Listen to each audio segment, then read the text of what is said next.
Good morning. Let's start if we could. My name is Duncan Williams from the Center for Japanese Studies. We're really pleased to have this morning four wonderful Murakami scholars for this symposium this morning.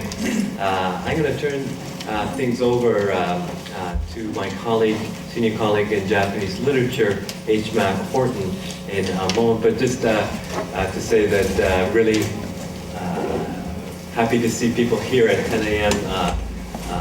The day following. I think it went pretty late last night, and I think it went pretty well. And I'm really happy so many people turned out last night, and those of you who I think came here this morning will be treated to a wonderful analysis by four very important scholars of Murakami. And so I'm going to ask Professor Horton to introduce our four speakers, and once again, welcome. Good morning. It is nice to see everybody here. I'm very happy, as Duncan is, to welcome you today to this Symposium, Japanese Literature on the Global Stage. First of all, I'd like to thank Duncan Williams for everything he's done, putting this enormous project together as part of the 50th anniversary of the Center for Japanese Studies. It's an enormous amount of work.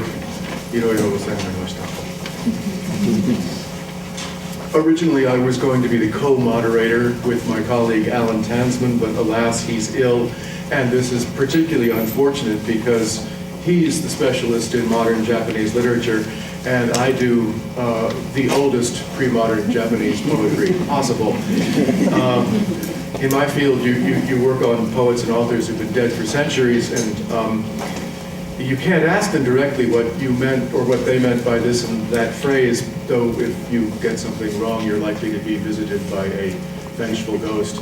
But it's an amazing opportunity to have on campus Mr. Murakami and to hear him describe his creative process himself. It's something in classical that you just don't do. I don't know if you all know about the book signing that's going to be happening today at 3 o'clock. I trust that's still going. In San Francisco at Book Inc. or Book Incorporated at 601 Van Ness. As Duncan pointed out, we're blessed with the presence here today of four scholars of Murakami: Jay Rubin, Rebecca Suter, Matthew Strecker, and Stephen Snyder. We thought that we'd ask each person to speak and then to respond to a few direct questions, specific questions, and then we would save more general questions until the end, and we'd have a kind of a roundtable discussion at that point, and there'll be a break in the middle after the second speaker. The first speaker is Professor Jay Rubin, who taught Japanese literature at the University of Washington and then at Harvard before his recent retirement. In his early research career, he focused on Meiji state censorship, and more recently he's worked on Murakami and even the medieval Japanese no drama. I think his article entitled "The Art of the Flower of Mumbo Jumbo" in the Harvard Journal of Asiatic Studies is a classic. His most recent publications include Modern Japanese Writers and Haruki Murakami and the Music of Words from 2005. His translation of 18 stories by Akutagawa Ryunosuke appeared as a Penguin Classic in 2006, and he has notably translated Murakami's Norwegian Wood and the Wind-Up Bird Chronicle. And his talk today, in characteristically understated fashion, is entitled "Crazed Translator Gives Japanese Author Excedrin Headache." Good morning. Thanks for coming. It's very brave of you. I just have a few remarks to say about working with Murakami as a translator and knowing that he himself is a translator, the kind of expectations I brought to that and how it has actually worked out. And really what I wanted to do is mostly talk to you and answer questions if you have any. The title refers to a specific day, it was December 23rd, 1995, when I gave Murakami his Excedrin headache. He was the first living author that I ever worked on. I had always done work on Meiji period people, especially Natsume Soseki. And Soseki was never very cooperative in answering my questions. When I got stuck on something of his, and or if I thought I had a special theory as to what he was doing, say with colors or line, I worked up all of these kind of detailed explanation to myself, at least, of what the imagery in his novel Sanshio meant. And I really wanted to talk to him to see if it was possible to get some kind of confirmation from the author himself that that what I was, the way I was translating these features of his book and the kinds of things that I was writing about the book had some kind of basis in fact. I even had a chance to do that, I thought, to talk to Soseki. Soseki, of course, had died 25 years before I was born, so this did present some kind of obstacle. But it just so happened that in 1974, I was working on Soseki, and I was affiliated with the Tokyo Institute of Technology, where the great Soseki scholar Eto Jun was my erstwhile mentor. And I had the good fortune of working in Eto's office. Eto Sensei, of course, had all the Soseki books you could imagine, and they were ranged on the shelves in his office. And he was a very kind man and allowed me to come in and actually use his office on the days that he wasn't on campus. So I remember very clearly one day that I had just been so obsessively involved with these questions about the imagery in Sanshio. I remember sitting at his desk, and he was okay with that too. I sat at the great Eto Jun's desk in his chair, surrounded by his books, and I figured, it just crossed my mind that if Soseki's spirit was anywhere, it had to be there. I had to be in the right place to contact Soseki. So I tried. I had never done that before. And I sat in his office.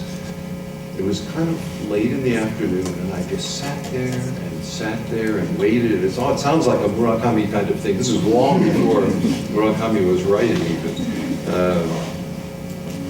I myself had absolutely no belief in anything supernatural, no ghosts or gods or anything. So this was a very strange thing for me to do. But I gave it a try, and I think I was sincere about it as I possibly could be. And the sun went down, and the office got dark, and any moment now, I was going to get my answers, and it never happened. It just finally never happened, I'm sorry to say. So everything I wrote about Sanshiro was strictly my own imagining, and Soseki never came along. So that when I got to working with a living author, it was such an amazing opportunity to me that I could actually talk to this guy and ask him questions if I had some doubts about the grammar of a sentence or something.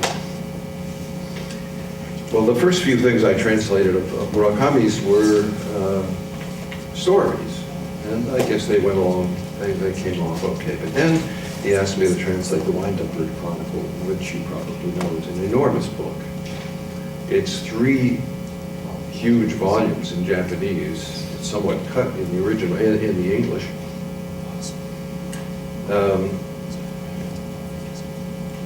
So I had been working on this thing, I think it must have been a total of 3 years, I think, it took to do these 3 volumes. And finally I had amassed this huge pile of questions. I have since learned that one should never do that with a living author. You absolutely have to contact him by email, 1 question at a time, and get whatever feedback you can. And that's how I mostly get feedback from Murakami now. But that day, was my big chance to ask all the questions I had been wondering about in three volumes. We spent the whole day in his apartment talking about these things. I just had notebooks full of questions and things I wanted to ask him about. And I didn't leave the place until after 11 o'clock at night, and if you were at the talk last night, you probably heard that Murakami had well past his bedtime already last night at something like 9:30. I think he gets to bed at 8:30 or something like that. So I just gave him a real Excedrin headache, I guess is what it was. I asked him things like this.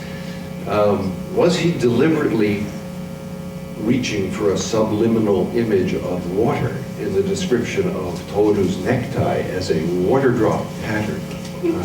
That is, or would he rather, would he prefer the usual, the neutral translation of the word Mizutama as polka dot? I don't know if you remember that, but Toru in this novel loses his polka dot tie. And water imagery is absolutely crucial in this book. So I needed to know from the author, I had the chance now to ask the author himself, did you really want to have this subliminal water image in Mizutama? Should I call it water drop necktie or should I call it polka dot necktie? It turns out he wanted polka dot, just it's meant. So all of my reading in of the water imagery, he was not in favor of that.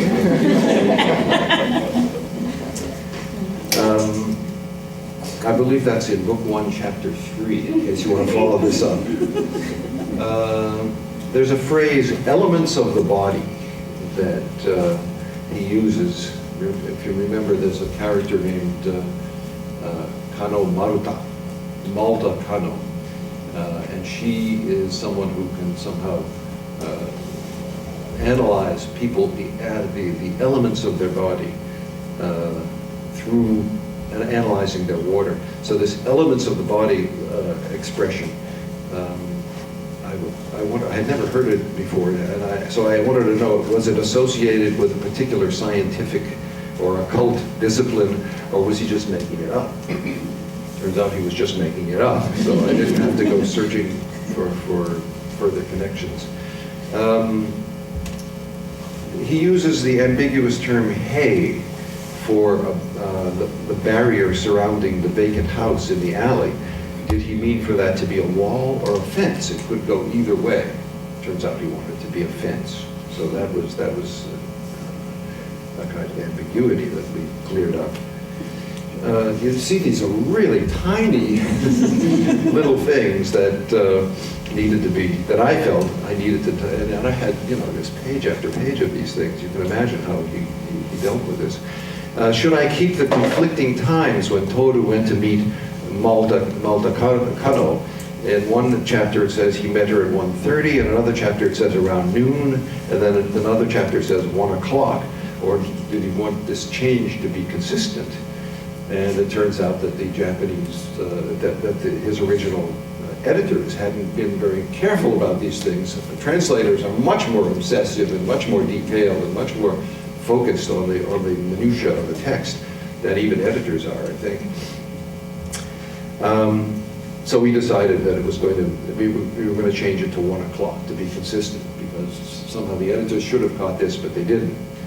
The folk singer's glasses. I don't know if you remember, there's a folk singer in that novel, and that Toru hears singing, and that's the fellow that he follows around in Shinjuku and eventually beats up with a baseball bat. He turns out to be a rather important character. In Book 2, Chapter 7, he has black plastic frames on his glasses, but in Chapter 16, they're brown.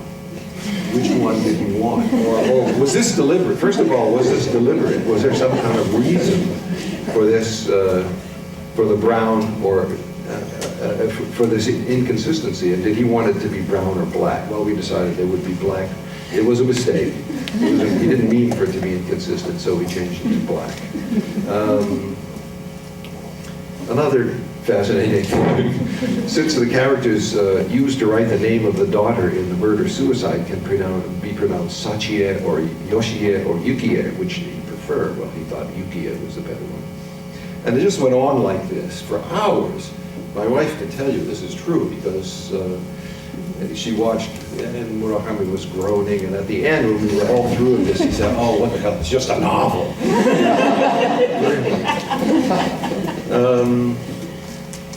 Fortunately, since then, I've wised up, and I don't do this kind of thing to him. He's very forthcoming. He's certainly willing to answer questions when he can. Very often, when I have questions, he doesn't really know the answer to them either. If something has been, he hasn't. If it was something that he wrote some years before, he might not remember it. I think he referred a couple of times last night to the fact that he doesn't remember what he wrote, and I think it's true very often. A good friend of mine translates Milan Kundera from French, and she has told me some of the times she has had arguing with Kundera about particular choices of words. And I was a little worried that I was going to get this from Murakami, because Murakami's a translator, after all. He must be very precise in his reading of English, and he must be very concerned about the use of particular terminology. And so I would send him something, and I would sort of, this was at the beginning of the process, wonder what he was going to, how he was going to come back to me, and he was going to nitpick about this and that. And his answer was usually just, and that's it. He enjoyed it. He enjoyed the thing. And if he enjoyed it and he read it in a foreign language so that he didn't have to be embarrassed to read his own words all over again, then it was good. In fact, I was glad that he mentioned that last night. This was really true, that he doesn't like to reread his stuff, that he finds it kind of he sees all the flaws in his original, but he really enjoys reading translations of his work. It's like reading brand new books. And so I haven't gotten a whole lot of feedback from him other than "Omoshirokatta desu ne."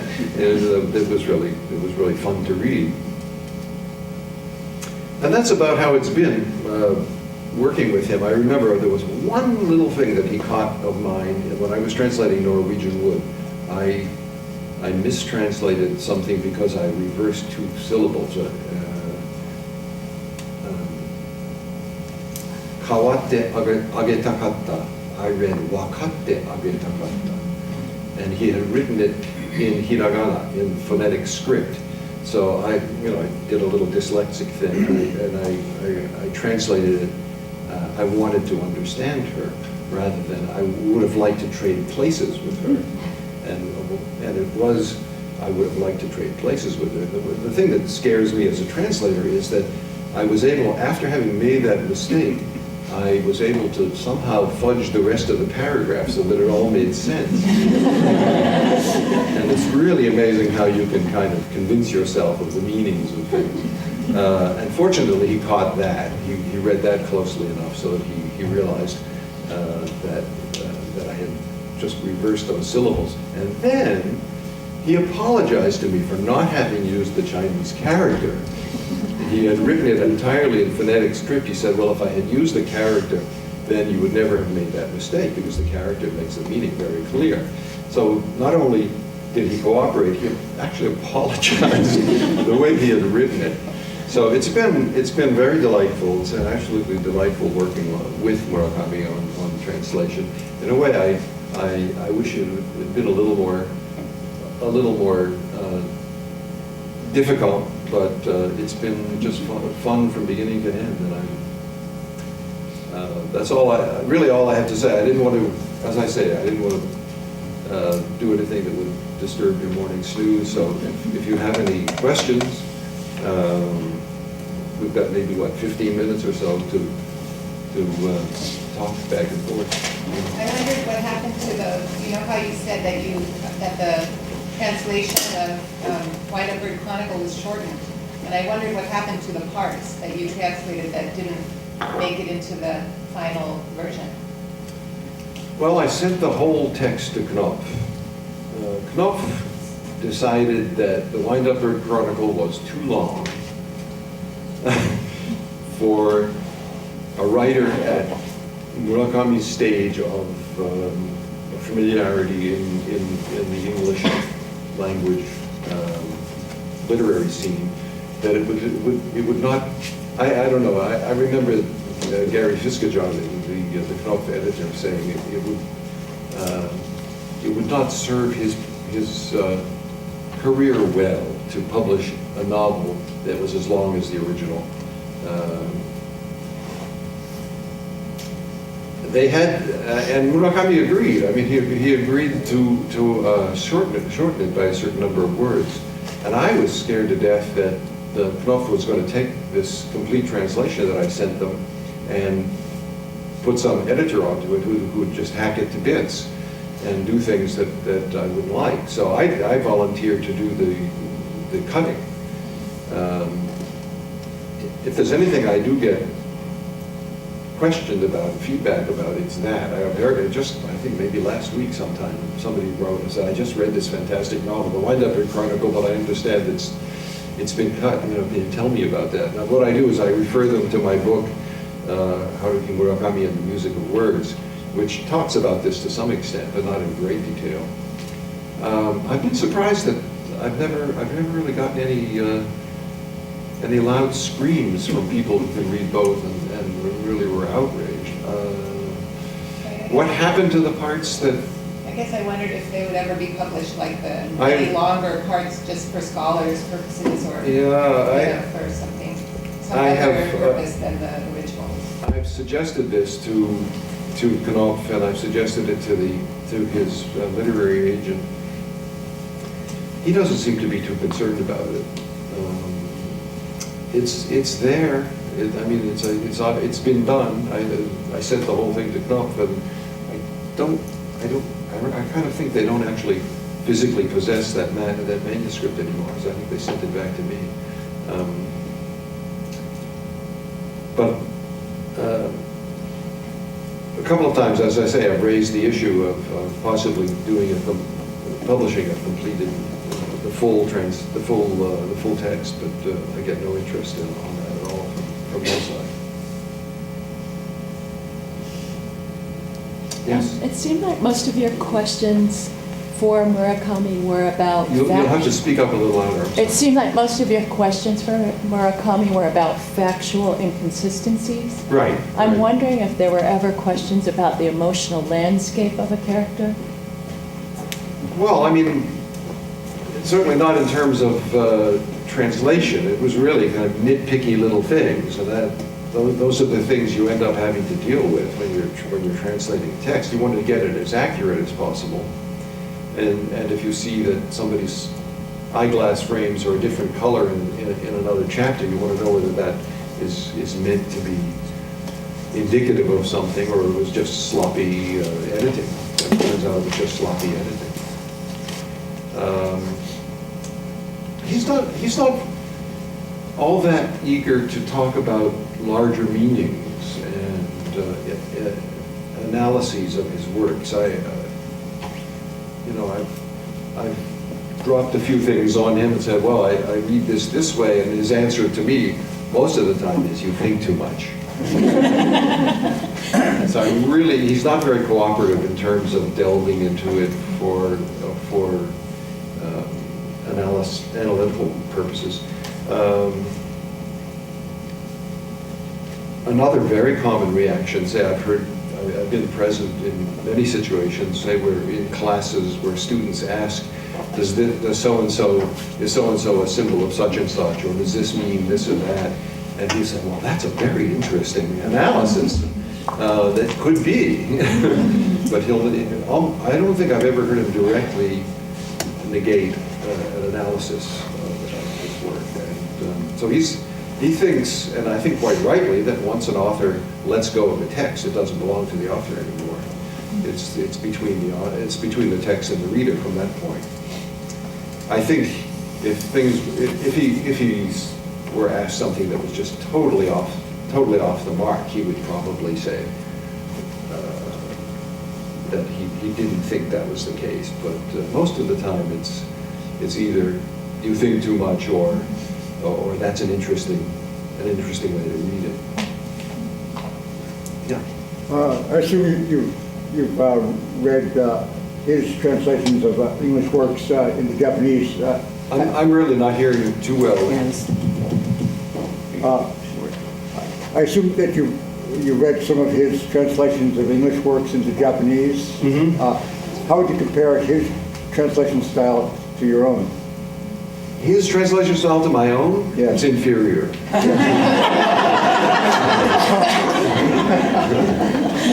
I remember reading a Raymond Carver story twice in the same day, once in English and once in Japanese, and it was like reading the same thing twice without, he has this, for Carver, I think his style with Fitzgerald, he tends to be a little more florid, like Fitzgerald. He's a very careful and accurate translator. A lot of people accuse him of Murakami-fying American writers or foreign writers when he puts them into Japanese. I don't know how true that is. There's a certain, I think Carver's hardest edge stuff maybe gets a little softened in his style. There's a little, and it has a little something to do with perspective. Things are not so clear-cut. Person is not so clear-cut. Third-person narration and second-person or first-person narration are not that clearly distinguished in Japanese, and I think there's a kind of softening of some of those edges with that. But How does he do with Catcher in the Rye? what's that? How well did he do with Catcher in the Rye? I'm sure he did well. I don't know. I haven't really seriously tried to read that. That's a perfectly valid question. That was going to be my next project, was to go and try to be serious about the American side of Murakami. I had never really seriously dealt with that stuff. Unfortunately, I'm busy right now with Soseki again, believe it or not. The first novel I ever translated was Soseki Sanshiro. It came out in 1977, and I'm redoing it now for Penguin. And it's going to, the big difference is it's going to have an introduction by Murakami. I think Stephen is going to be talking about this phenomenon, Murakami introduction. these Murakami introductions to Japanese literature. You mentioned that instance of the term elements of the body, where he had actually made up a phrase or a compound. Was that a one-time exception? Does he do that very much? I guess what's behind my question is, it sure feels with those guys that we can't talk to anymore, like they did that more often than we wanted them to. You know, the making up actually in a new word.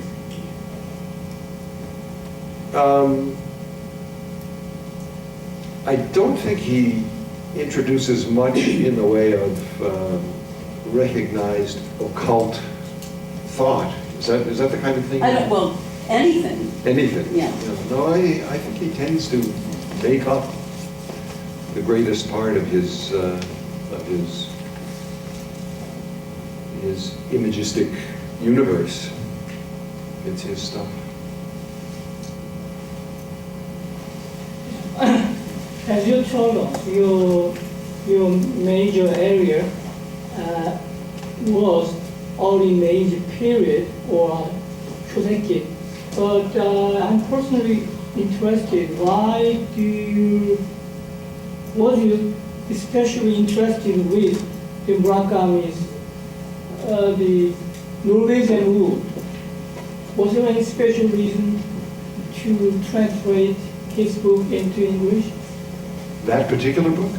I mean, Yeah, I mean Norwegian. well, was there any reason to suddenly switch from Soseki to Murakami, maybe? Yes, but that's, and including that. I never expected to do that. I figured most of my work was right around the turn of the century. Sanshiro was, I wasn't making much progress. In fact, I guess I was going backwards. Sanshiro was written in the latter half of 1908, and then the next Soseki novel I did was written in the first half of 1908. I was kind of working backwards. It's a very strange, creepy novel called The Miner, by the way. It's something that many Japanese people don't know about. They don't know that this novel called Kofu exists. It's probably his least favorite book. If you've read Kafka on the Shore, you may remember that there's a section in Kafka on the Shore where there's a discussion of this Soseki novel, The Miner. I take total credit for having introduced Murakami to this book. He didn't, well, maybe he knew that it existed, but he had never bothered to read it. Because almost nobody bothers to read The Miner. It turns out it's this weird, creepy, internalized, dark kind of thing, very much like Murakami in some ways, this kind of the internalized quality of it. And he loved the book, and we've talked about that book, and some of the things that, some of the remarks about that book that are in his novel Kafka on the Shore are things that he said to me. He said what he most liked about that book was that the protagonist never changes in the course of the book. He remains that same kind of internally wandering person. Why did I go from Soseki to Murakami? As I said, I didn't plan to do that at all. I was probably going to go on and translate more Soseki and work on more Soseki, which I'm still hoping to do in the future. Murakami has been a big stumbling block to that. I knew that Murakami existed, that's as far as I can say, in 1989 or so. I had seen big piles of his books in the Tokyo bookstores, and for me that was a good enough reason to avoid reading him. I was, real snob. I figured, well, this is popular junk. No need to waste any time on that. But an American publisher, I think it was Vintage, asked me to read a book by a current author and give them an opinion as to whether I thought it should be translated or not. And the book turned out to be the one that came out as Hard-Boiled Wonderland at the End of the World.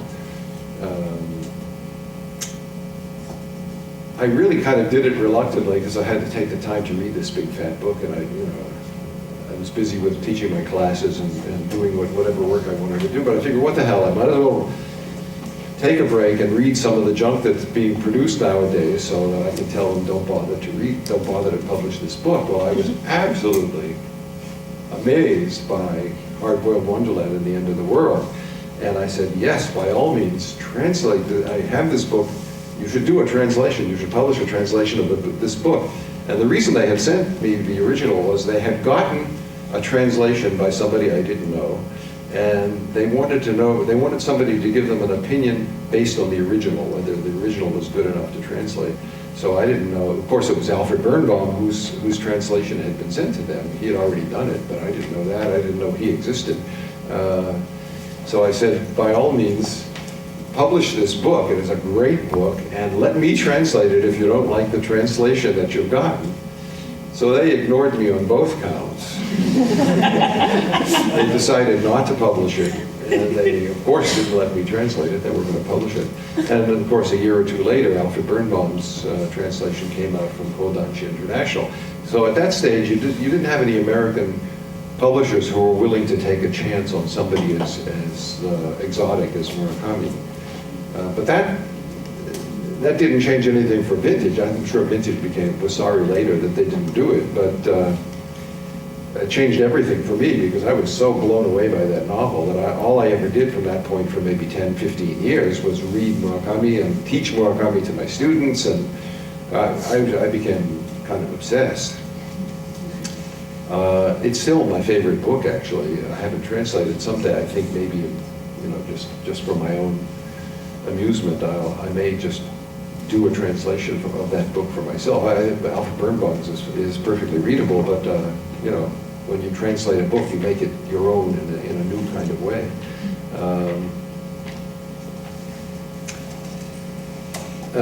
So then as I say, I just loved the writing so much that I wanted to read more and more, and then eventually I wrote to Murakami and said, I'd like to translate this story and that story. It turned out to be The Elephant Vanishes and The Second Bakery Attack and a few others of some of those stories that came out early on.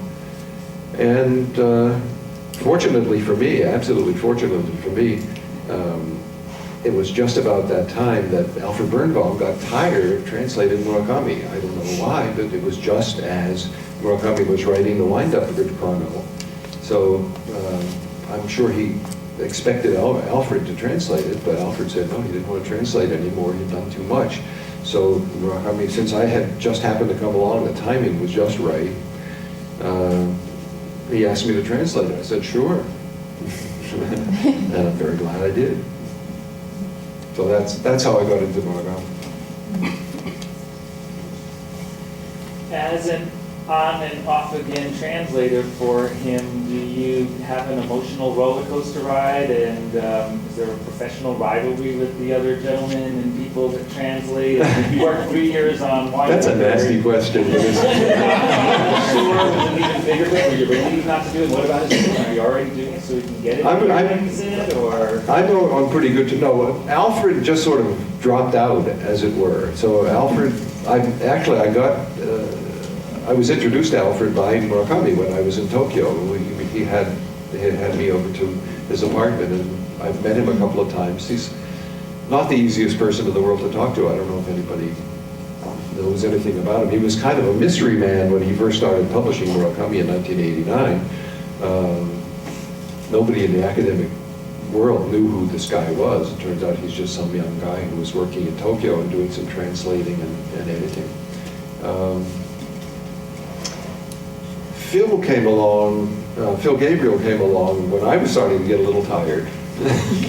So if Murakami there are a couple of books that say like, South of the Border, I'm kind of sorry I didn't translate. I didn't like it too much at first, and I sort of passed on it, and so it went to Phil. And the other one, what was that next one? Sputnik Sweetheart? Sputnik Sweetheart? The Sputnik Sweetheart, that's it. Sputnik Sweetheart was another one that I passed on. So, so far at least, I've had first dibs, so I don't have to feel quite so bad, you know. And in the meantime, I've done other things. I had a wonderful time translating Akhtara Yunuske stories that came out, the book called Rashomon and 17 Other Stories. About 2 years old now, which I recommend very highly, and I especially recommend it for Murakami's introduction. You know, Murakami very often says, I never read Japanese literature, but we find out that in fact he has read certain authors pretty carefully, and Akhtagawa was one of them, and he wrote a wonderful introduction for that book. The book is worth buying just for Murakami's introduction. No, I don't have an emotional roller coaster. I have to admit, when Kafka on the Shore became the #1 recommended book for 2005 by the New York Times, I had a twinge. Definitely, a little more than a twinge. But in the meantime, I had done this Akhtagawa book, which was a fantastic project, probably one of the most exciting things I've ever done. I really enjoyed that. And I wouldn't have done it if I had taken on Kafka on the Shore. So, yeah, I mean, there's a little strain, but I email Phil, and he emails me all the time, and we don't have any real problems. I'm not in touch with Alfred, but I don't know how many human beings are. But what about the new book you mentioned? Is there any talk of the new book, and who would? I think the new book is coming to me first, I hope. It's going to be huge, though. I mean, it's going to be almost twice as long as Kafka on the Shore. So it's going to be quite an undertaking. He's the author of The Japanization of Modernity, Murakami Haruki, Between Japan and the United States. Professor Suter is also a prolific translator of Japanese manga. Her talk today is Lost in Translation, Murakami Haruki and the Japanization of the English Language. Professor Suter.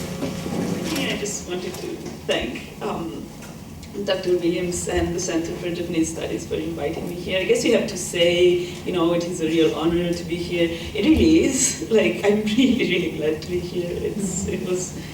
It's possibly the coolest symposium event I've been to, so I'm really happy.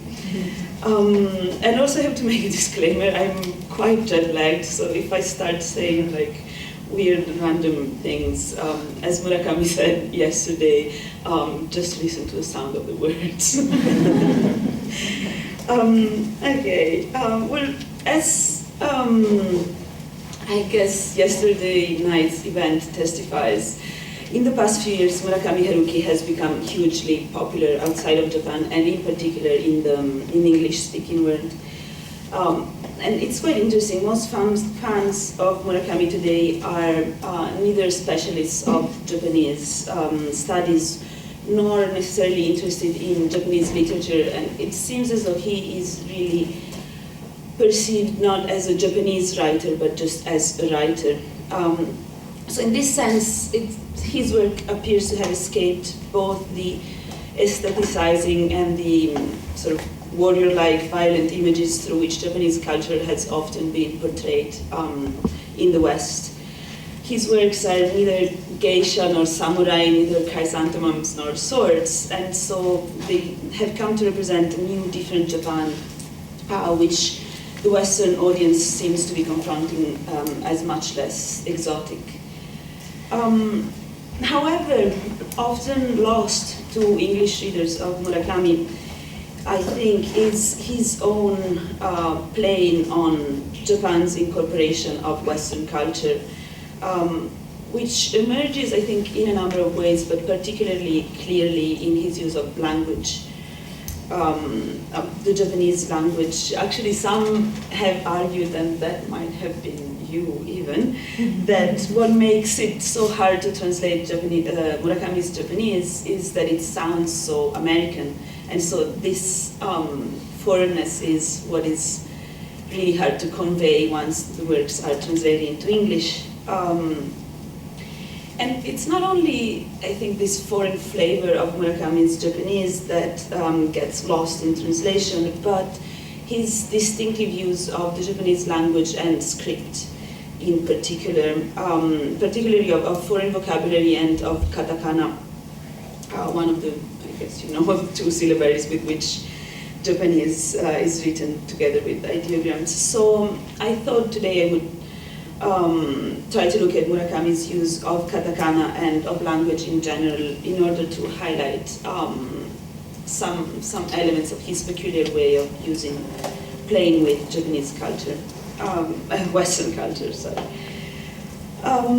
Before I get into Murakami's own use of katakana, I thought I would say a few things on Japanese language and script. I hope this is not too boring for all of you, probably know about it, but I just want to highlight a few points.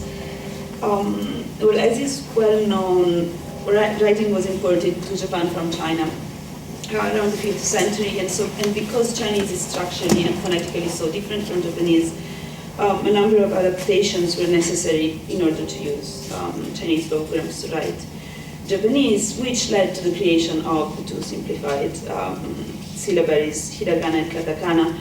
And in literature, even from an early stage, this gave rise to very creative use of the complexity of this writing system, from the mani-ogana to like ateji and things like that sort of remained a central feature of poetry and fiction in Japan all the way to the modern era.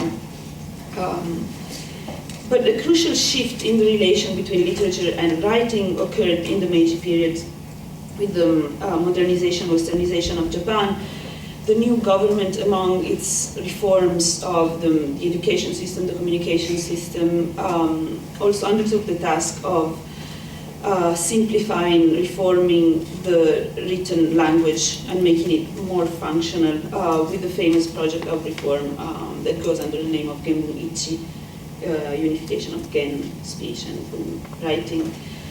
And Genbun-ichi reform in itself was very ambiguous because so its ostensible aim was to bring the written language close to the vernacular, but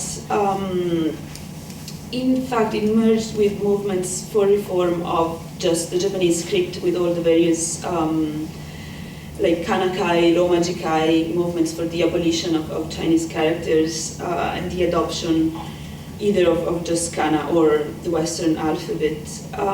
And so Genbun-ichi is usually represented as this sort of narrative of linear, natural progress, this success story in which the Japanese script was made more rational, more functional.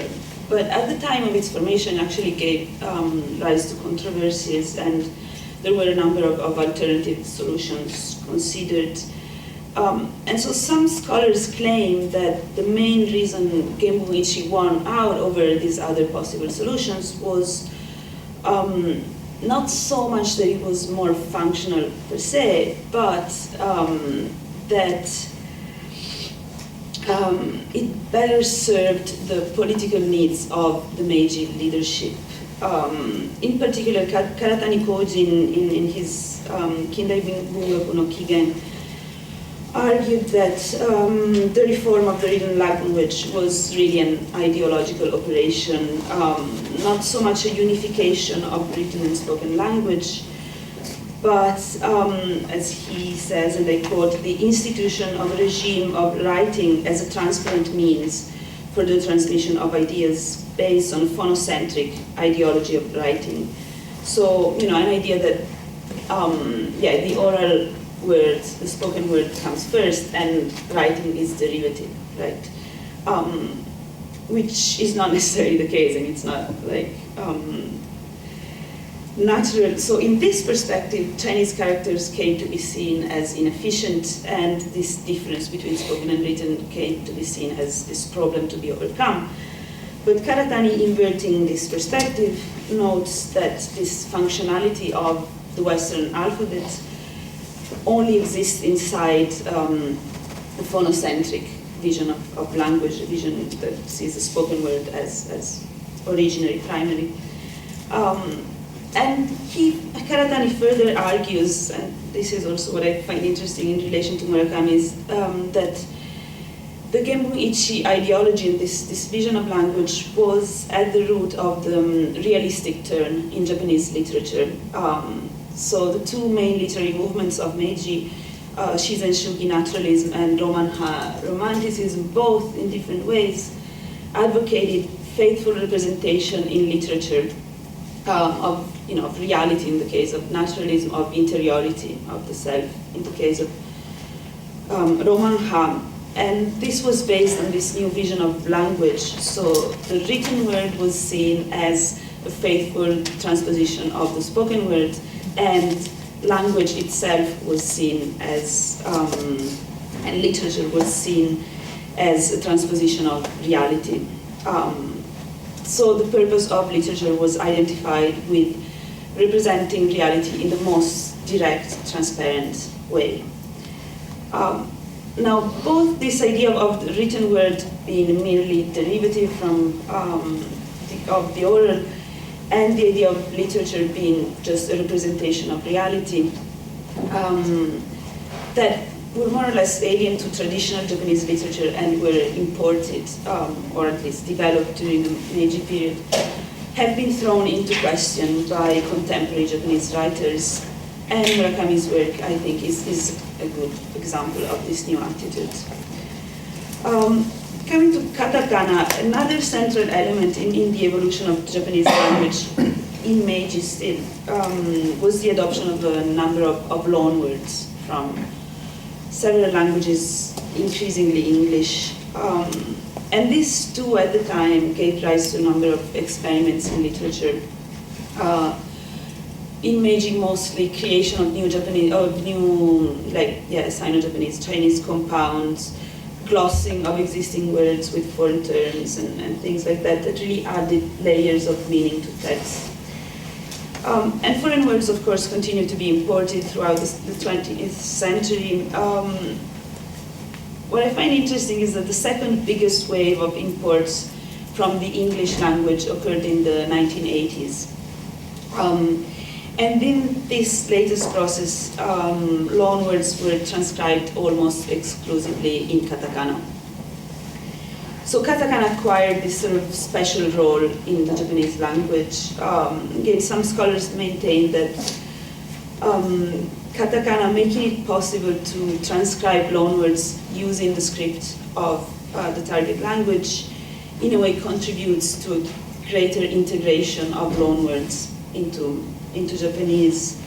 Others say exactly the opposite, say that katakana has the opposite effect. In fact, it prevents a real integration because words are written with this special script. So they sort of stand out in the text. They don't really become Japanese. They keep, katakana keeps the foreign words sort of separated from the text.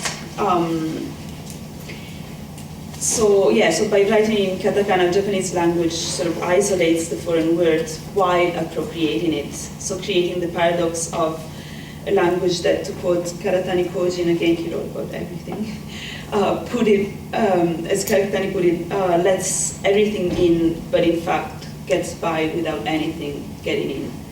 Nandemo hairareru kedo, nanimo hairezu isumu. So by transcribing them in katakana, the Japanese language appropriates foreign words, and also modifying them, to the point of rendering almost impossible to recognize for somebody who is not a Japanese speaker. I guess all of you are familiar with, words like pasokon, rimokon, or Pokemon. Or I found a few new ones. Does anybody know what karusta is? Karusta. Karusuta. That's like karucha studies, cultural studies. Or kape. Kape. It's katto pesto, so it's like cut and paste. Yeah. So it really, transforms words significantly. And of course, like phonetic adaptations and or semantic shifts in loanwords happen in all languages. But I would say that both their growing number and the extent of the changes are peculiar to the case of Japan and are indicative of its peculiar relationship with Western culture. And I see this as emerging very clearly in Murakami Haruki's style of writing. In fact, especially at the beginning when his first novels came out, Murakami was criticized for being too anglicized, and he himself responded by arguing that his aim was not so much to imitate Western literature, but to create his own style, his own language, using foreign vocabulary and structures, even to free himself from the constraints of Japanese mainstream literature. So as he stated in an interview, and I quote, "Junbungaku, so-called pure literature, has so many do's and don'ts. 15 years ago when I started to write, I guess this was like late 90s, I threw them away and I made up my own rules. So everyone says my style is influenced by Western literature, but it's not as simple as that. I made up my own language." End of quote. Rather than just imitating foreign fiction, Murakami's works in fact exploit the potential of foreign languages and of Japanese script. In particular, this polygraphy, the fact that it's written with different systems combined, in order to reflect on the relationship between language and reality, I think. And so in his use of Japanese script, Murakami performs a double operation of domestication and estrangement of Western languages and by extension cultures. I would say that really reverses the ideological operation carried out during Meiji when this phonocentric vision of language was instrumental in unification of spoken and written language, and also in just creating a sense of like a common language, a sense of national identity, and all those things. In the remaining time, I just wanted to discuss the specific articulation of this strategy in one short story by Murakami, Tairando, Thailand, from the collection Kami no Kodomo Tachi wa Mina Odoru, in English, After the Quake. And in the same fashion, for example, the city of Bangkok is referred to as Bangkoku, with little so like Bangkoku, double K. whereas in Japanese it's normally spelled Bankoku with only one K, which again is probably an Anglicism. And what is interesting here is that the origins of the words used are neither Japanese nor Thai, but English. And this element is further strengthened by the fact that later on in the story, I won't tell you the whole plot, but like the two protagonists, Satsuki, a Japanese physician, and Nimit, her Thai sort of guide, chauffeur, speak to each other in English, although of course we get that in Japanese in the text, but they are supposed to be speaking English. So yeah, the English language sort of really colonizes the Japanese text, and at the same time is assimilated and deformed by means of the Japanese syllabary. And it's really all over. I have like a couple of quotes here, but it's really full of English katakana words. Even when a Japanese equivalent exists, sentences are really full of katakana words. And I have here like sort of the English translation with italics for the words which would be English katakana in text. So yeah, this already has this sort of distancing effect, I think, on the reader. But more importantly, the story really thematizes the idea of language as a filter, as this sort of dense, opaque medium. So in the central episode of the story, Nimit, the guide, takes Satsuki to see, to this little village, to see an old Thai woman who predicts a dream to her. And here again, like the whole conversation is going through these like different layers of language. Basically, the old woman speaks in Thai to Nimit, who translates into English for Satsuki, and this pattern is repeated a number of times. And the old woman tells Satsuki, she sort of, this shaman-like figure. She tells Satsuki that Satsuki has a stone inside her, and which is the source of all her suffering, basically, and that there is something written on this stone in tiny black characters, but she cannot read it because it's in kanji. And so really, like, throughout the story, like, through layers of different languages, words, like, do not disclose meaning, but cover it, envelop it, hide it. So far from being a transparent vehicle to represent the word, language takes on a reality of its own, and really it's covering things rather than uncovering them. So in this way, the text calls attention to the arbitrariness and deceitfulness of the linguistic sign. So, and when at the end of the story, Satsuki tries to tell Nimit her secret, like this suffering that apparently is caused by this stone inside her, to which she has hinted at like several times in the story, and so that we as readers would really want to know as well. He stops her, so we never learn what this secret is, and so Nimit prevents her from saying it, expressing his distrust of words. And I quote from the text, he says, "Please, doctor, don't tell me anymore. You should have your dream, as the old woman told you to. I understand how you feel, that she wants to talk about it, but if you put those feelings into words, they will turn into lies. So cast off mere words. Words turn into stone." End of quote. And again, like this distrust of words is not that unique. It is a common feature of much modern literature, even more so postmodern probably. But what is original here, I think, is that the discovery of the relativity and arbitrariness of the linguistic sign is specifically predicated upon the recognition of the existence of multiple languages. So in this sense, I see Murakami's style of writing as duplicating the operation performed by Japanese language on loan words, so simultaneously appropriating foreign words and transforming them significantly to make, just to fit the language phonetics, and bracketing them, keeping them foreign, so undermining the naturalness and referentiality of language. So yeah, to conclude, I guess I just think that looking at Murakami's use of language highlights the central feature of Japan's relationship with the West in the modern era.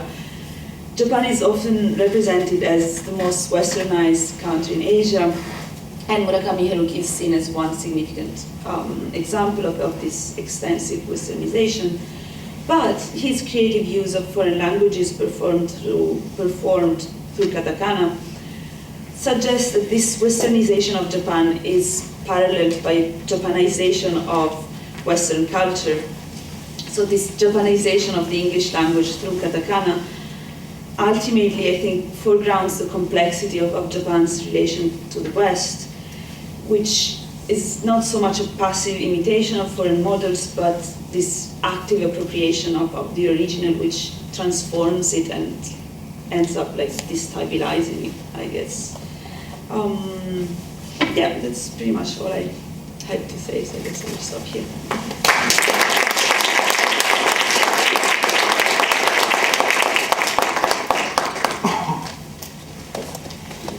Questions? Or if you don't, you can just got coffee.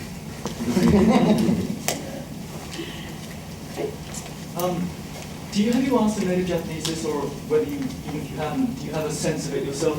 How would a word like kairando sound to a native Japanese? In other words, if I was, I'll give you I was trying to think what would an equivalent be in English. It's very hard to do because we sort of don't do that kind of appropriation so much in English.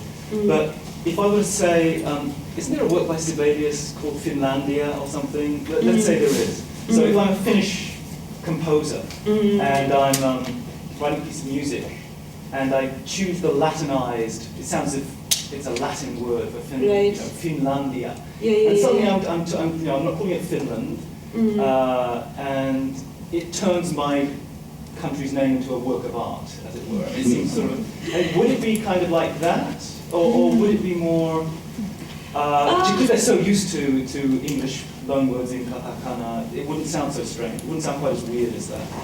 I don't know the degree, but like, yeah, no, I think it definitely sounds weird. And he really likes to do that, like to use katakana words that are not the ones that have become really integrated in the Japanese language. Like he has this thing with,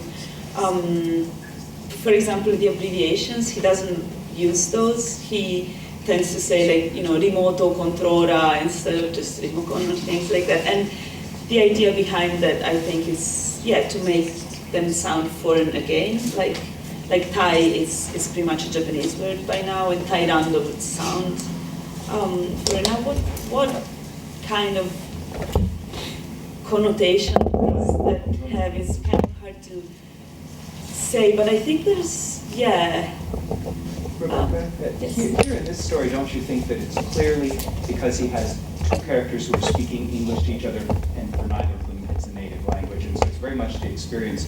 This is a story about traveling, and so she's speaking English, so that in my thinking constantly that this is a set, not set in Japan, but set somewhere else.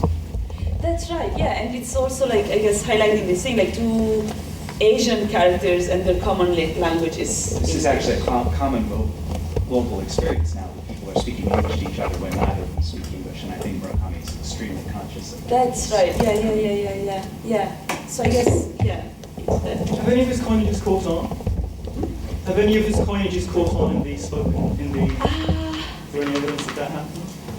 No, I don't know. No, I have not said I heard. Interesting. Yeah. He's not really coining. I don't think she's suggesting that he's making coinages of his own. That's right. He's sort of going back to... Well, Tairando is a coinage, isn't it? I mean, no. In other words, it's not used No. but Well, it's not someone has common. started to use it. It's just a full representation of the English word, so that people would recognize it for what it is. This is what English speakers say. it wouldn't be intelligible or even appear to Japanese speakers as a coinage. He's highlighting the fact that they're speaking English in the story. It's, yeah, I guess it's just a transcription of an English word as opposed to a Japanese word in katakana. So it's had no effect on... I don't think people are using Murakami words, no. Well, because that's really the opposite of, you know, the current trend, which is more like kape, like make it more Japanese and shorter, whereas he's always pointing out the foreignness of, you know what I mean? So I guess he's like against the current trends. So yeah, no, I don't think that we don't take that up. But yeah. Anything else? Thank you. We'll save the rest of the questions then until later. Thank you very much. Thank you. Our next speaker this morning is Professor Matthew Strecker, Director of Japanese Studies at Winona State University. He received his PhD from the University of Washington and has taught at the University of Montana, Northern Illinois University, and Toyo University in Tokyo. He's the author of Dances with Sheep, The Quest for Identity in the Fiction of Murakami Haruki, and also Murakami Haruki's The Wind-Up Bird Chronicle, A Reader's Guide. He's also been working on the history and the theory of literary journalism in Japan. His most recent work is entitled Revolution in the Land of the Lonely, Murakami Ryu, and the Project to Overcome Modernity. His talk today is entitled A Spatial Odyssey, or It's All Greek to Me, East Meets West in Murakami Haruki's Kafka on the Shore. Professor Strecker. Okay. I actually asked Mac to throw that last little bit in. I'm not plugging the piece, but I wanted to let people know that I do actually work on other writers from time to time, but they have to be named Murakami. The first name is negotiable. Actually, it was a lot of fun meeting Murakami. I want to thank Duncan and Mac and Keiko and everybody else involved with this for having me out. It's been great. It was such fun meeting Murakami again after some years. He was kind enough to tell me that I've gotten really fat. That was the highlight of dinner. Prompted me to order the diet plate twice. Okay, let's get into this. Can you hear me if I push the mic back just a hair? I don't want to blind myself. There's no glass here. Okay, the unconscious, the metaphysical, the magical realist have all been central elements in the fiction of Murakami's writing more or less from the start.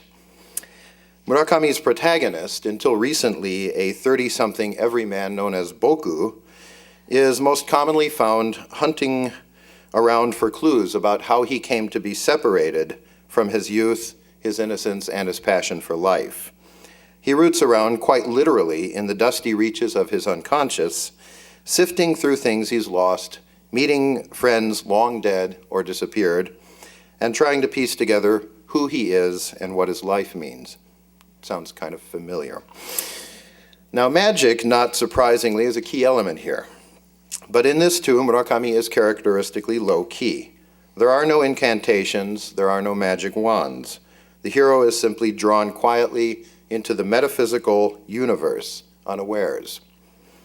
In nearly 3 decades of writing, Murakami has produced a number of trademark images and themes that let us know his characters are embarking on yet another metaphysical journey. They fall into unusually deep sleep. They climb down into wells. They ride on elevators. It hasn't happened to me yet. They enter subway tunnels, or sometimes they just sit in near perfect meditation until their minds are completely calm. In each case, there's a process by which the mind is emptied of all thought, because we cannot simply enter the metaphysical world in Murakami fiction. We have to be drawn in completely unconsciously. It is also true that Murakami has, in the course of his career, developed a fairly regular depiction of the other world. It tends to be dark, or at least gloomy. Often it is cold, and nearly always we have a vague sense of foreboding in this place. Most often it has taken the form of a labyrinthine hotel or forest. It's a common theme. Presumably because in either of these settings, everything tends to look like everything else, and it's really easy to get lost. You probably have been in hotel hallways where you notice this is true. Without the numbers, how would you ever find your room? Sometimes we can't find our room with the numbers. Also disconcerting for the unwary traveler in this realm is the suspension of time and place. This is from the title of my work, actually. For memories, like photographs, are static. Their subjects do not age for us. Murakami made this quite clear early on in the story 1963-1982, Girl from Ipanema. Am I pronouncing that right? In which the real-world model for the leggy beauty in the popular tune is now 40-something with 3 kids, but the real thing, that is, the original, is still protected in the timeless perfection of the vinyl album. She never really gets any older.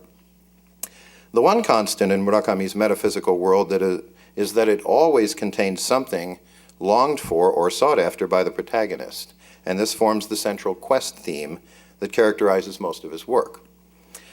Given the intangible nature of memory, however, most of these quests end without satisfaction for the protagonist.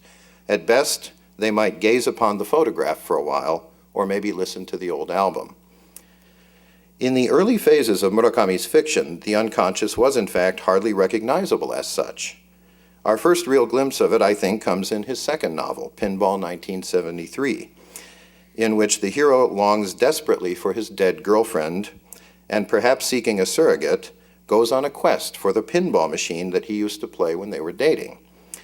When he locates the machine, kept in a cold storage facility by a fanatic collector, he is struck by the sight of row upon row of vintage pinball machines that fill the room.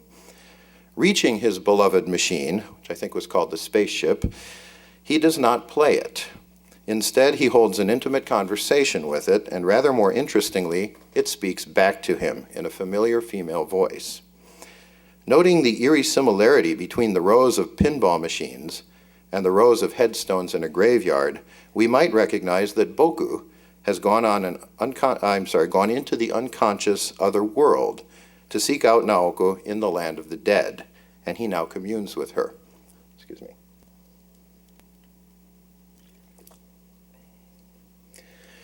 This narrative structure is repeated in Murakami's third novel, A Wild Sheep Chase, wherein the same protagonist now goes on a quest for a fabled, all-empowering sheep, while at the same time searching for his missing friend, Rat, whom he discovers near the novel's end in the freezing cold, pitch-dark living room of Rat's villa in Hokkaido. After sharing a beer and stopping the clock, and recall that time may not exist in this world, Rat admits that he's actually been dead for a week, and that he took the marvelous sheep with him to the grave. What is interesting about the second encounter, however, is that Rat appears as Rat, rather than as something else, like a pinball machine or a sheep man, okay? Indicating that in Murakami's fictional universe, things lurking in the gloom of the unconscious can never look the same to us when we put the lights on. One may thus imagine that if Boku had left the lights off as he searched for his pinball machine, he might have found his girlfriend herself. Rat, for his part, insists that the room stayed dark. Much later in the Wind-Up Bird Chronicle, the work's protagonist, Okada Toru, will seek and find his missing wife Kumiko in the labyrinthine unconscious hotel, but again is warned by her to keep the room dark. These themes are familiar within the Japanese mythological context, and some of Murakami's readers may have recognized a very loose retelling of the myth of Izanagi, one of the creators of the Japanese islands and their inhabitants, whose wife/sister, that's important, Izanami, perishes after giving birth to the god of fire. She's horribly burned. Seeking her out in the underworld, Izanagi is delighted to find his spouse again, and she him, but she warns him not to look upon her, because she now belongs to the land of the dead. Of course, he does look at her, don't they always? And he's horrified to find her face and body crawling with maggots. Izanami is shamed by this, and she chases Izanagi out of the underworld, whereupon he rolls a great stone over the entrance to the underworld, clearly dividing their worlds forever, or so we might expect.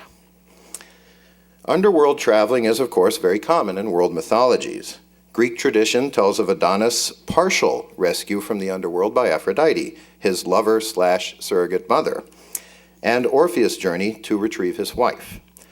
Norse mythology recounts the death of Balder and his mother's almost successful attempts to regain him. Ancient Sumerian, Egyptian, Mayan, Vedic, Welsh, and of course Christian mythologies all contain at least one tale in which a hero makes a fantastic journey into the land of the dead. Some return, some do not.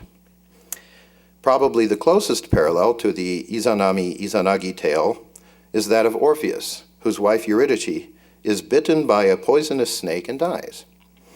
Orpheus succeeds in securing the relief of Eurydice from Hades, but like Izanagi, he is forbidden to look upon her until they've both reached the realm of the living. Of course, he does look back, and she's lost forever. Now, 2 points in particular strike me as interesting here. First is the prohibition against looking back. This is common to the Izanagi and Orpheus legends, but also to the biblical story of Lot's wife during the escape from Sodom, to Jason performing certain rites in the Argonautica, and probably quite a few others. Japanese folklore has numerous instances of this kind as well. The legend of the Yuki Onna, or the Snow Woman, sparing the life of a young man in the mountains on condition that he doesn't tell anyone about it. Okay, this isn't a look, it's a tell, but it's a similar prohibition. The wife who spun the fine golden thread for her husband and turned out to be a bird. Things like this. These injunctions seem to be quite common in mythologies and legends throughout the world, perhaps impressing upon early listeners the reality that some visions representing knowledge are not meant for ordinary mortals, those of us not yet initiated into the mysteries of death. And those of you who like Harry Potter probably have noticed a modern-day parallel in Book 4, where the kids who have actually had close encounters with death are the only ones who can actually see the mythical beasts that drive the carriages up to the castle at the beginning of the story. So if you like Harry Potter, J.K. Rowling is on this. The second point that interests me is that Izanagi and Izanami are depicted as brother and sister as well as husband and wife. There are, in fact, numerous points in the Kojiki legends in which sibling deities join together to produce children. In fact, in the early stages, almost all of them are. Sibling spouses are very common and apparently acceptable in Greek mythology as well. Zeus and Hera, for instance, and their own parents, Cronus and Rhea. Similar couplings occur, I am told, I don't have a lot of detail on this, in Norse, Icelandic, and Chinese mythologies. Parent-child incestuous relationships, on the other hand, receive comparatively censorious treatment in myth, perhaps because, as one commentator has said, they disrupt the linearity and the unidirectionality of time. The birth of Adonis is the result of a father-daughter coupling and ultimately leads to the death of both parents. The legend of Oedipus, here we come, ends with the death of both parents and the self-inflicted mutilation and exile of Oedipus himself. Even the liaison between Lot and his 2 daughters, recounted in Genesis, while bearing healthy sons, leads to the creation of the quote-unquote cursed family of Moab. So what do these myths tell us?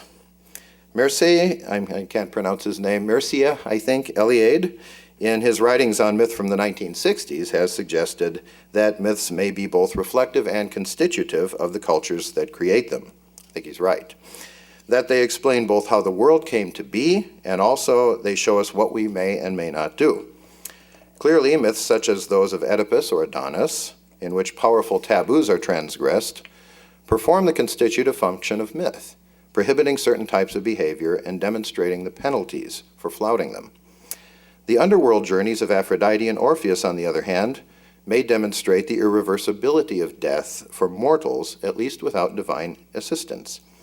While a myth such as Izanami-Izanagi seems to go both ways. It reflects certain burial practices of ancient Japanese, because the underworld must surely be symbolic of a tomb, I think. It provides explanation of how the worlds of the living and dead were divided, but at the same time also clearly demonstrates to us certain taboos, such as contact with the dead, putrefaction, and later on blood. My purpose in raising the above points is not to discourse with you on mythology per se, but to position the work of Murakami Haruki as a writer in the 21st century within the context of global mythologies in order to demonstrate how his use of common mythemes forms a useful nexus between East and West, blurring the boundaries between the two and expressing, perhaps, what Carl Jung called mythical archetypes, that is, those that seem to turn up in just about all of the mythologies we have around the world. Throughout Murakami's writing, we see a confrontation with some of man's greatest dreads: cold, hunger, darkness, alienation, and of course, death. Such confrontations in mythologies around the world frequently lead to wisdom for the hero and salvation for some type of his community as a whole, what Joseph Campbell terms the monomyth. And yet, just as Murakami subverts the reader's anticipation of explication in his pseudo-formulaic adventure and romance tales, similarly, we could say that his fulfillment of the monomyth is never realized. In other words, through his confrontation with these fears, his voyage through the inner mind, the Murakami protagonist seems to emerge no wiser than before. If he learns anything, it is the rather feeble wisdom that mere re-engagement with the past is not the key to fulfillment or meaning.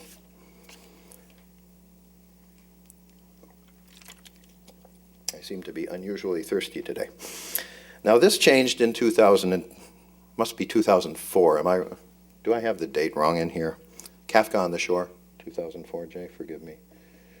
Was it 2 or 4? Uh-oh. Was it 2? Oh, it was 2. Okay, I have it right then. Gosh, for some reason I was thinking 4. Okay, then it did change in 2002. Lucky me. With the publication of Kafka on the Shore, a confusing work that more than any other explicitly mingles the mythologies of ancient Japan with those of the Greek tradition. The narrative centers on Tamura Kafka, a 14-year-old boy whose name is clearly intended to invoke the writer Franz Kafka and his alienation from his father, a major theme in the work. There is also a metonymical link with the word Kavka, which means crow in Czech, because Kafka is in constant conversation with a voice in his head known to him as Karasu to yobareru shonen, or the boy called Crow. Kafka struggles with 2 serious issues in his life. First is that his mother and sister flew the coop, I intended that pun, when he was a small boy, and he has little chance of reuniting with them.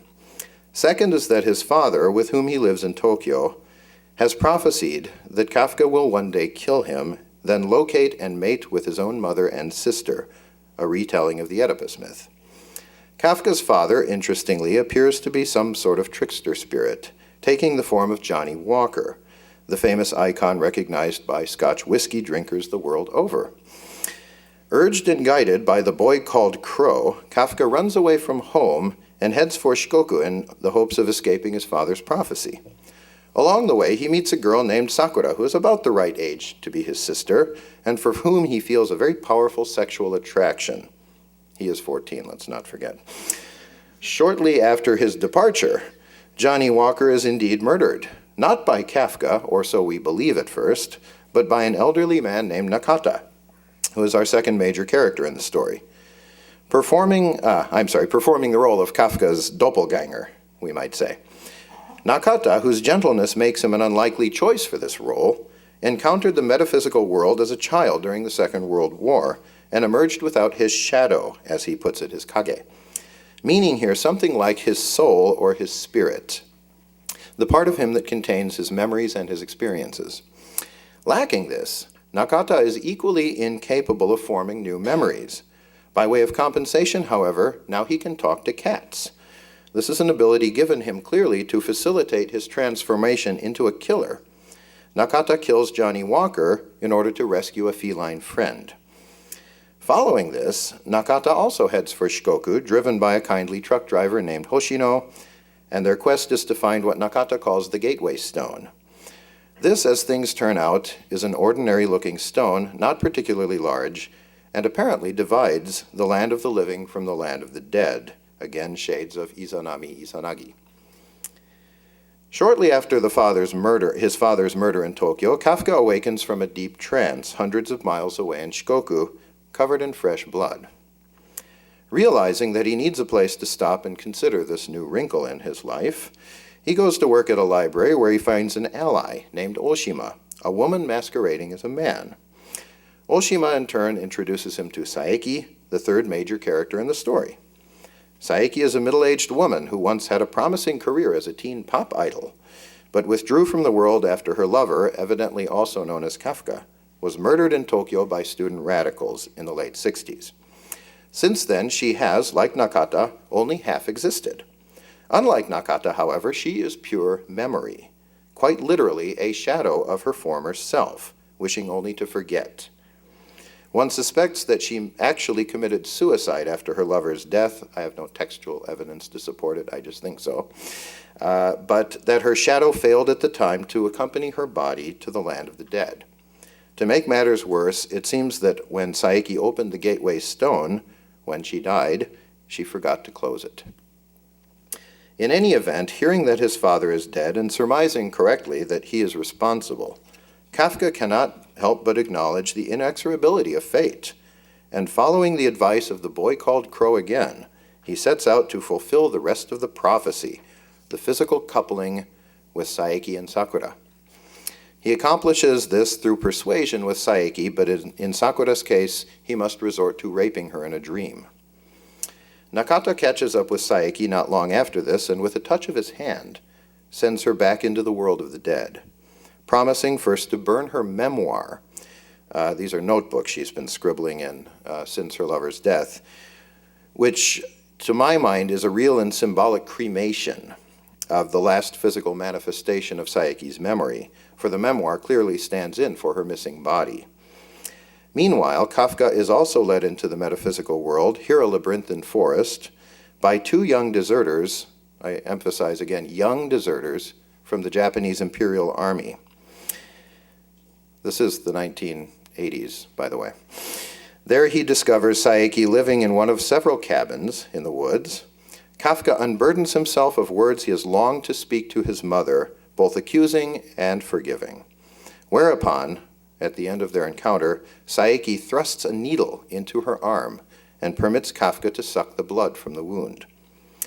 This symbolic and real enactment of a mother suckling her child is very significant, for it establishes a blood bond between Kafka and Saeki, and at the same time seems to confirm her as his mother, fulfilling the prophecy once and for all. Kafka leaves the forest, once again warned, don't look back, and he emerges a stronger individual, at peace with himself and with a new sense of identity. He didn't look back, by the way. It's the first time I've seen.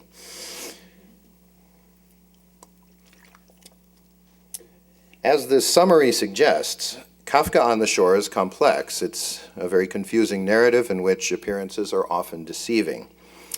We've grown accustomed to these deceptions as Murakami's earlier characters have moved through the metaphysical realms that always lurk in the shadows of their day-to-day world. But in this work, because the gateway stone has remained open so long, perhaps, the suspension of time and space appears to have spilled over onto this side of the barrier, causing historical periods to slam into one another, generation gaps to slam shut, and individual identities to shift, mingle, and blur into one another. In this hyper-relativistic, post-structuralist wet dream of a novel, it is not unlikely that Nakata, Johnny Walker, Saeki's lover, possibly the boy called Crow, and certainly Kafka himself, are all one and the same person. Not just reincarnated, but simultaneously coexisting in this world, this time, right now. That's weird. This raises some interesting questions about Murakami's hybrid mythology, particularly his play on the Oedipal theme, and the prominent appearance of the incest taboo in the narrative. It's not the first time we've seen incest and intergenerational sexual relations appearing in Murakami's writing. The hero of Hard-Boiled Wonderland and the End of the World is tempted by the sexy 17-year-old granddaughter of his employer, while the protagonist of Dance, Dance, Dance is given de facto guardianship of a 13-year-old girl who's attracted to him. Okada Toru has a potentially erotic relationship. Could have been. Didn't quite get there. But potentially erotic relationship with a 16-year-old girl in Wind Up Bird Chronicle. And in the short story, All the Gods' Children Dance, this is my favorite, the protagonist grows up with his very attractive divorced mother, who walks around the house in her underwear, and sometimes not, and often crawls into bed with him, forcing him to sleep in some pretty strange positions. Okay. But until Kafka on the Shore, Murakami has kept his protagonists in check. Now suddenly, he lets loose and releases Tamura Kafka to exercise his uncontrollable desire on a girl who reminds him more than once that she is like a sister to him, and on a woman who he fantasizes, at least, to be his mother.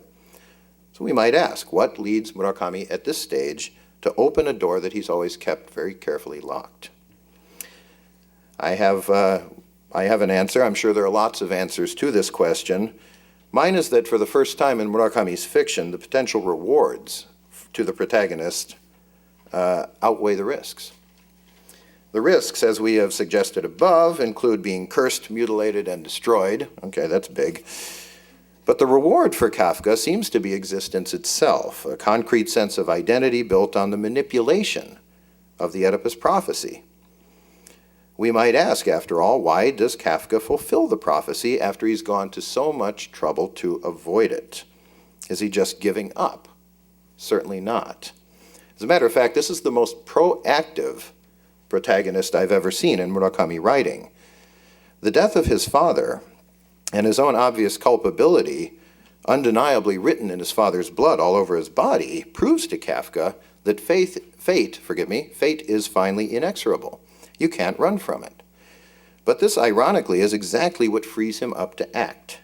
For Kafka, who suffers most of all from the so-called curse of his father's blood running through his veins, the Oedipal prophecy holds a very attractive promise, that being the fulfillment of the prophetic narrative with Saeki would, in a sense, force her to become his mother.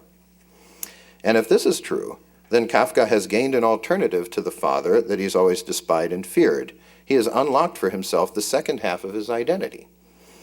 The final meeting between himself and Saeki in the forest, where he takes her blood into his body, is the last step in the process.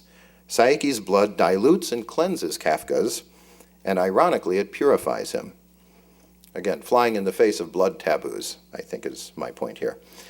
Now, reversals of conventional mythological denouement, in my view, could only occur in the temporally and spatially suspended zone of the type that Murakami creates in his metaphysical universe. By placing these events into a realm in which time loses its unilinearity and space loses its fixed points of reference, generational, historical, and geographical divisions dissolve. Even life and death seem to melt into one another. Logically, then, how can incest occur? How can murder? These are virtual murders. It's virtual sex. Through his familiar suspension of time and space in Kafka, then, Murakami effectively nullifies all taboo, unleashing his young hero to transgress them all. Incest, murder, and if you want to read the drinking of the blood as a form of cannibalism, I won't necessarily argue with you. This represents a new and interesting departure for an author whose heroes have consistently left the metaphysical realm no better off than when they went in.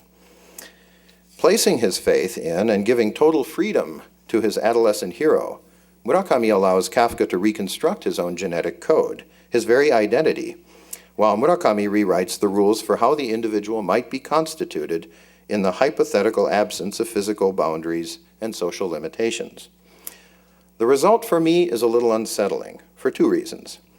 First, because the lack of boundaries gives us little or nothing to hold on to within the narrative, leaving the reader as much adrift as the characters in the novel. And two, because whatever identity Kafka constructs, whatever Murakami may have posited as possible, in fact, is a house built on shifting and virtual sands. And so we may have to conclude that in Murakami fiction, the firmly grounded, fully constituted subject remains just one more myth. That's it. Thank you.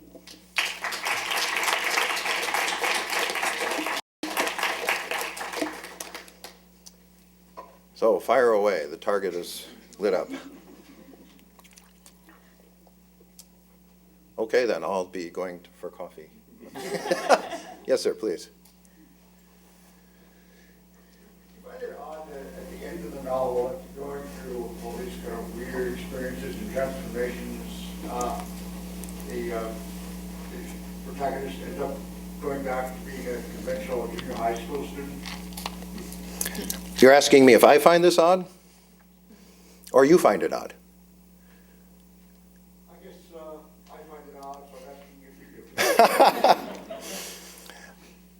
I'm not, well, yes and no. See, I always answer questions that way. There's always two sides to any issue here. I find it odd in Murakami fiction that, yes, that one of his characters, well, no, actually, I'm going to backtrack just a little bit, because most of his characters do end up going straight back to where they started. In Kafka's case, though, it is peculiar, to say the least, because he's run away from that very life. He's run away from the whole issue of being a kid in this sort of conveyor belt type education system that's churning him out to be a good citizen in modern Japan. And so for him to go back to that is, in a sense, it sounds like a surrender of sorts.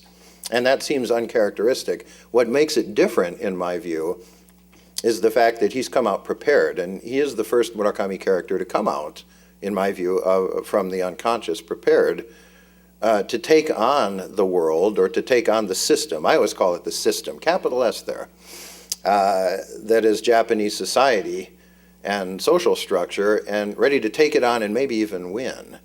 So he constantly describes himself as wanting to be, or maybe even being, the world's strongest 14-year-old boy.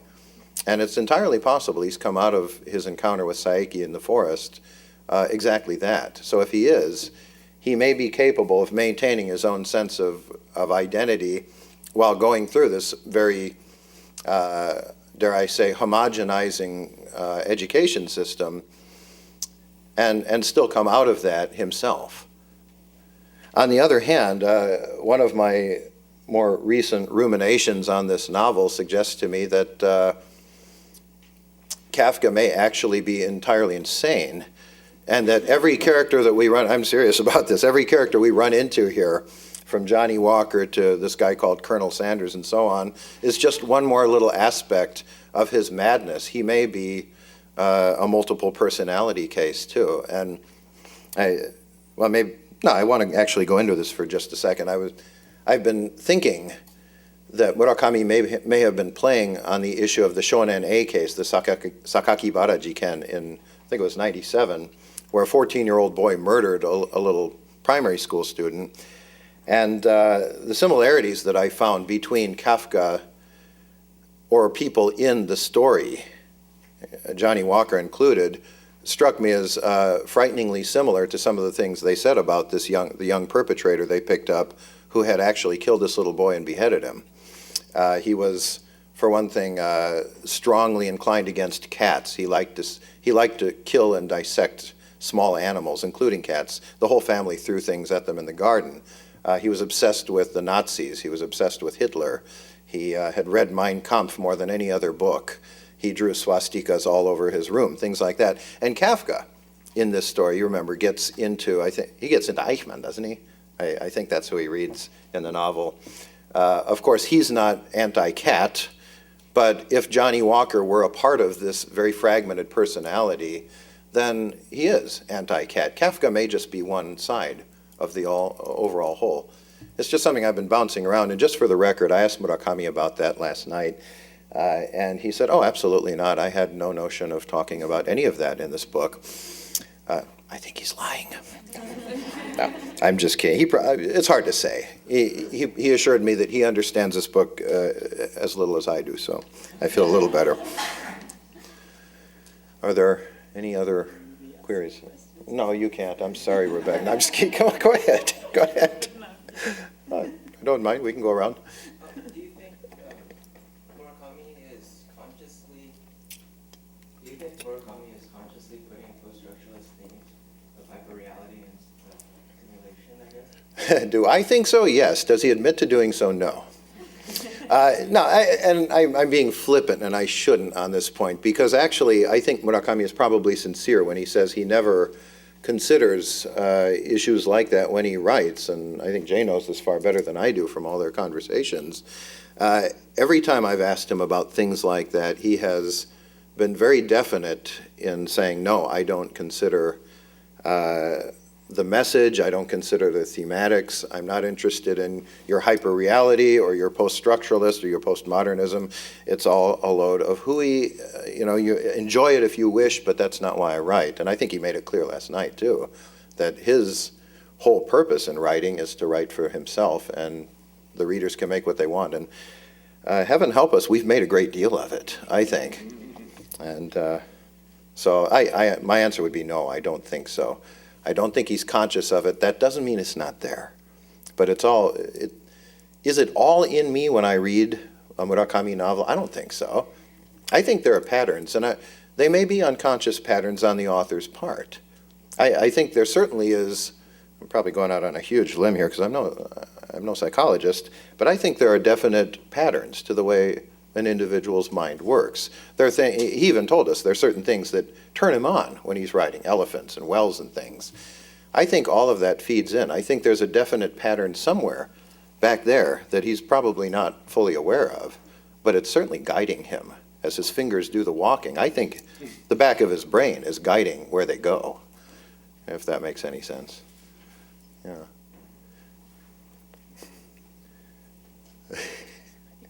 To segue from that, I'm wondering if you think what's guiding his fingers, I know in the Japanese language it's often hard to find the subject of a sentence. So do you think that contributes to the fluidity of self in his writing? Are you talking about all Japanese literature or just his?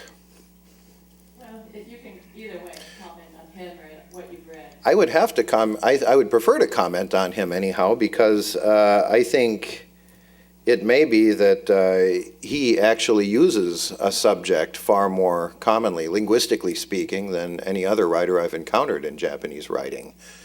With the well, no, I'm not going to qualify that. I've never seen a Japanese writer who uses more pronouns. I mean, so from a purely linguistic sense, I think we're rarely in doubt about who the subject of a sentence is. On the other hand, I've been saying for quite a few years now that what constitutes the subject that he's describing when he uses the term boku is something that shifts a great deal, and something that I don't know if this would be, I don't want to say in his mind, but somewhere deep down in that dark place, he is concerned about. He's concerned about how it's constituted. He's concerned about whether it exists as a homogenized subject or as an individual one. But this is not the conscious Murakami we're talking about. This is, I think, something that goes on deep down in the well, so to speak.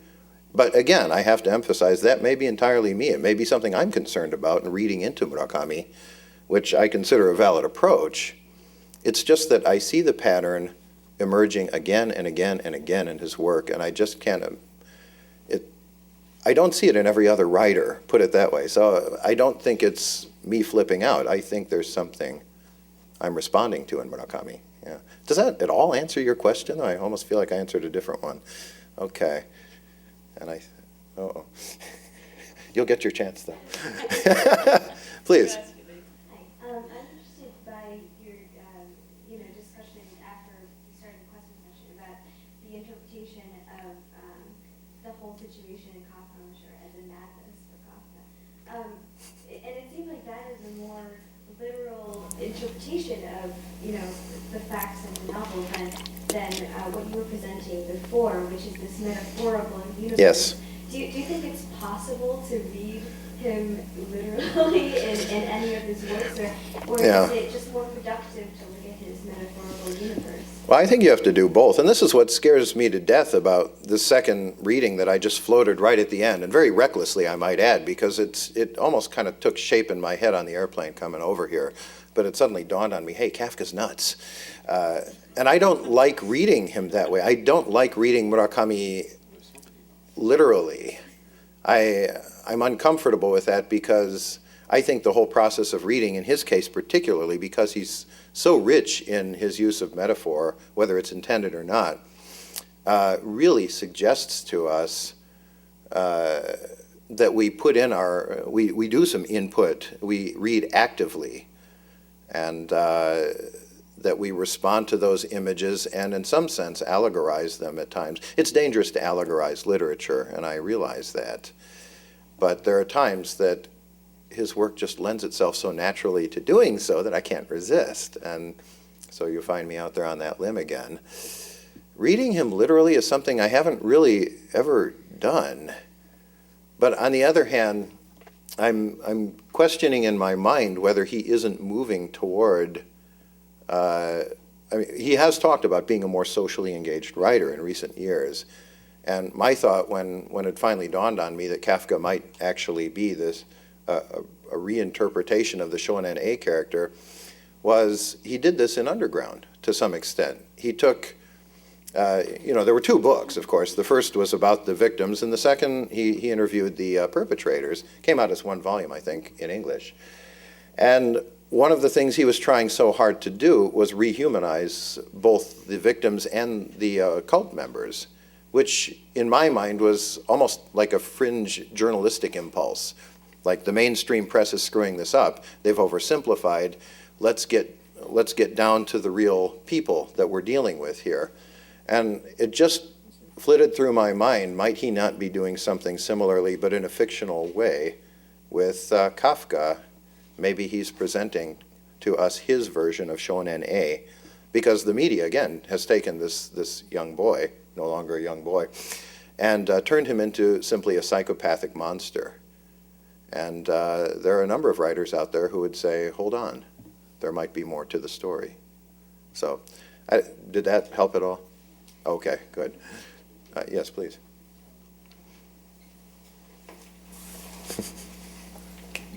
I'll do my best.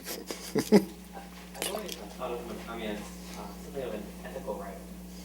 And if not only socially engaged, I mean, he's not shy about advocating holding up McDonald's or delivering the occasional beating with a baseball bat. Could you say that more slowly? Or beating with a baseball bat. Uh-huh. It's not about social norms, Mm-hmm. but there's certain interpretive ethics, I think, in his stories, an ethics of letting be and respecting alterity that you find again and again. And that actually comes up in the not looking. And I'm wondering, in your reading of Kafka on the Shore, the rape scene, the murder, they seem justified or in a metaphysical way. And I'm wondering, how do you square that with an account? Yeah. As an ethically minded writer, or do you think he's not an ethically minded writer, or not in that case? Or I'm wondering how you deal with that. I'm not sure that, well, I can't speak for Murakami. I think my guess is he would say it never enters into my thoughts. It's just the way the story leads me. If I had to answer, and I guess I do, that's a rather challenging question for me. Yeah, well, I actually had a really great thought and I started to lose it. Let me think about that for a second. Yeah, until recently, it seemed to me that Murakami tended to exert violence on characters in his stories that kind of deserved it to some extent. And you're quite right. Now we have a scene in which Kafka really goes to town on some people that he shouldn't. And you're quite right about Okada Toru, too. Why does he bash that fellow's brains in with the baseball bat? We might say there's a dark side. I think we have to say there's a dark side to the Murakami hero in almost all cases that starts to emerge, particularly in Wind Up Bird Chronicle. There's this, it's almost like I don't want to call it his shadow, that's kind of dopey, but some element inside of him is enraged and seeking to emerge, even if briefly. But I don't think that's what's happening with Kafka. I think there are two possible ways to look at it. One is, we can go back to what I was saying at the end of the paper, that this is in fact a virtual realm, and what happens in the dreamscape happens in the dreamscape, not in real life. I don't actually buy that, to be honest, because Murakami's dreamscape is as real as it gets.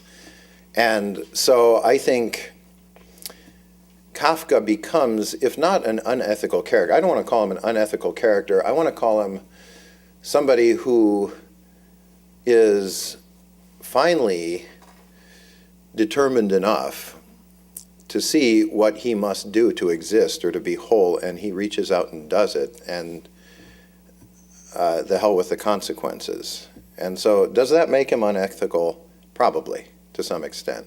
But I still see Kafka as a sympathetic character. I see him as a desperate character. On the other hand, I'm still kind of kicking around the idea that he may be a figment of somebody else's imagination. Descartes comes into my mind sometimes. The evil genius may be imagining It wasn't Descartes, was it? Oh, well. I don't think I answered your question very well, though. I honestly can't reconcile it myself. It's possible I'm frightened of calling Murakami's characters unethical because I like them. And it's not right to like the unethical, but I do. I actually root, well, not always, but I root for Kafka. I do. I want him to win. I want him to come out. So, again, as I said before, the rewards may outweigh the sin in this case, or outweigh the risks. But that's an awful thing to say when you're talking about what he did to Sakura. It really is. And Professor Snyder earned his PhD at Yale, then taught at the University of Colorado at Boulder before moving to Middlebury College, where he teaches now. He's the author of Fictions of Desire, narrative form in the novels of Nagai Kafu, and is the translator of novels by a number of Japanese authors, including Oi Kenzaburo and the other Murakami Ryu. His talk today is entitled, Are There Any More Like You at Home? Cloning Murakami Haruki for the U.S. Market. Last night at dinner, I believe it was Matthew who looked around the panel members and said, all of us have written books on Murakami except you. And in my in my case, it's worse than that. I think I have exactly a half of one very short article that deals with Murakami at all. And in fact, this talk doesn't deal with Murakami today, so I apologize in advance. It deals with everything that isn't Murakami, which is actually very little. And I will read through it, and I must say, though, I, like all of you, am a very avid reader of Murakami, and so I'll read through this, and then we can get back to the discussion of Murakami. This talk is actually an extension of another talk that I gave earlier this year here at the Center for Japanese Studies, and I'm sure this is why Duncan invited me to come back. Which was itself a larger piece of a project that's essentially an ethnography of the Japanese and U.S. publishing industries, particularly as they relate to Japanese fiction. In that research, I'm looking at the intersection of aesthetic and economic forces that affect the process of literary translation and the nature of the canon of Japanese fiction in translation that results from them. In that earlier talk, I described what I'm calling the translation discourse, if you could do the first slide, a group or sequence of related processes and practices that take a text from its original linguistic and cultural context to a new form in a new culture. The translation discourse is constituted by the various agents involved in writing, translating, editing, and publishing a given text, and includes, but is not limited to, activities surrounding, in roughly chronological order, the conditions called, so these are the various, the various features of what I'm calling the translation discourse, the conditions, cultural, personal, and aesthetic of the production of the original text, the selection of the text for translation, the identification of a publisher, negotiation of foreign publication rights, the selection of the translator, the linguistic act of translation, checking of the translated text, editing the translation, marketing the translation, which includes book jacket design, advertisement, and retail placement, and finally, reviews and sales of the translated text. And I should really say, this paper has nothing to do with literature at all. It really is a market study, so you'll have to bear with me.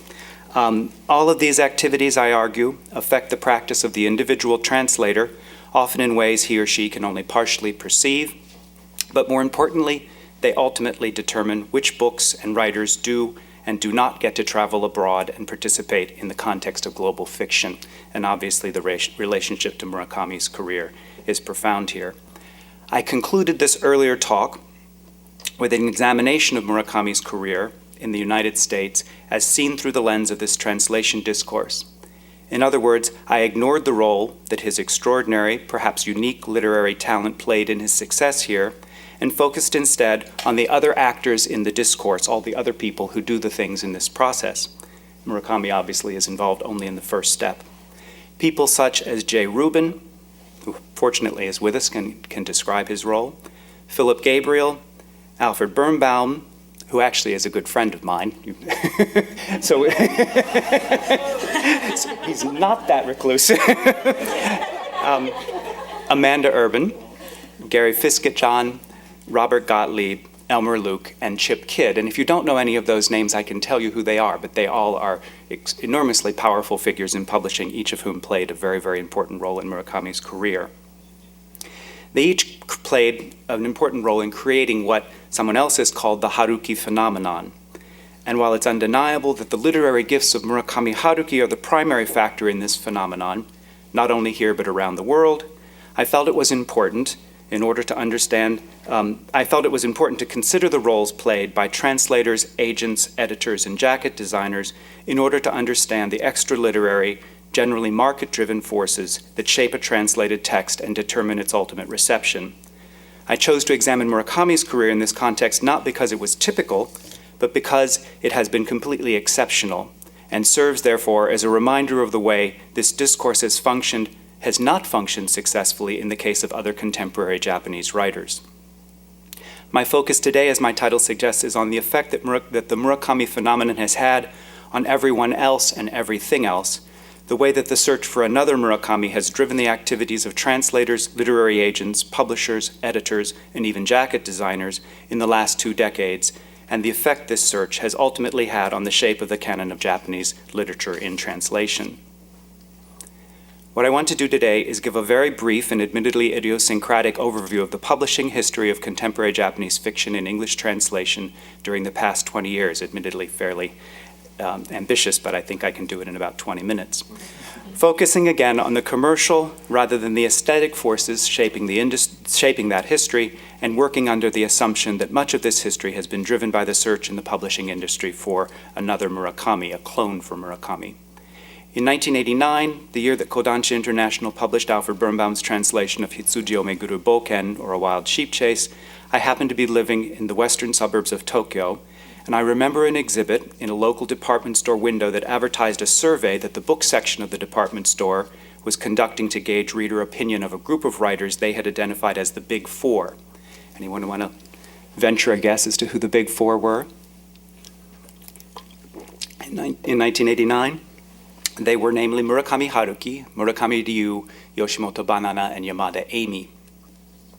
In other words, the store was asking shoppers to fill out a survey to list their favorite of the 4 and give the reasons for their choice.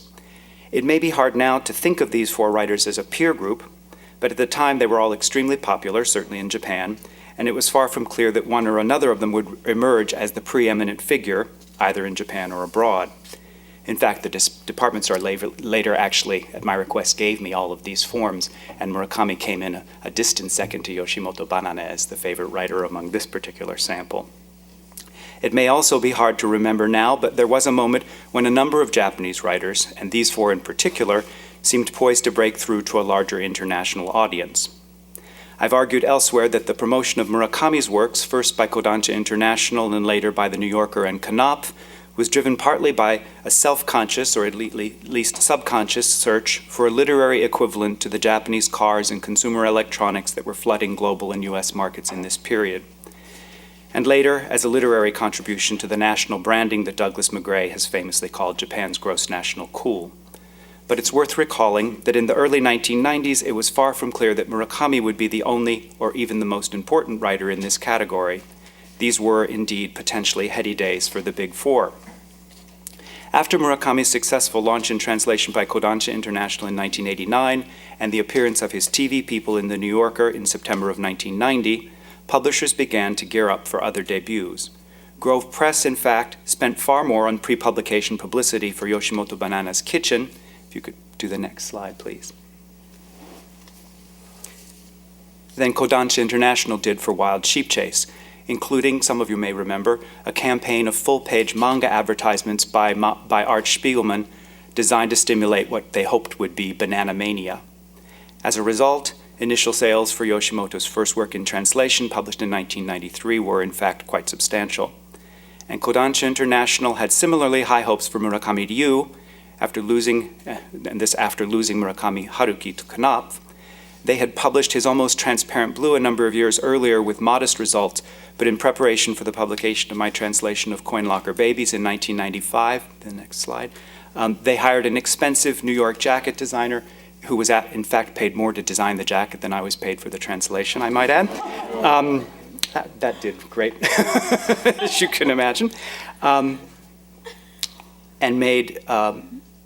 Kodansha International made modest, yet for them, what at the time were unprecedented efforts to promote the other Murakami in the US market, including an author tour and a conscious, although only partly successful, attempt to have the work reviewed in the major media outlets. The last of the big four appeared in English the following year as Kodansha International, again looking for a follow-up or replacement to Murakami Haruki, published Yamada Eimi's Trash.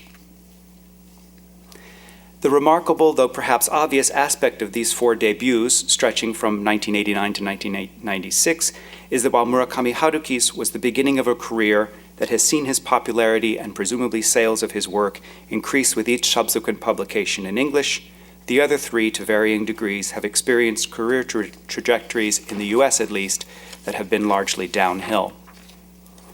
Several additional works by Murakami Ryu have been published in English, including an excellent translation of his In the Miso Soup that received much deserved critical attention, and he has had one story published in The New Yorker, but he has never developed a large readership or critical reputation in this country to match the one that he continues to enjoy in Japan. Yoshimoto Banana's initial success with Kitchen has been followed by decreasing sales for each subsequent work and very little critical attention beyond academic circles, and Yamada Eimi has had only one work published in addition to Trash, a subsidized translation of 3 novellas that has received virtually no critical attention.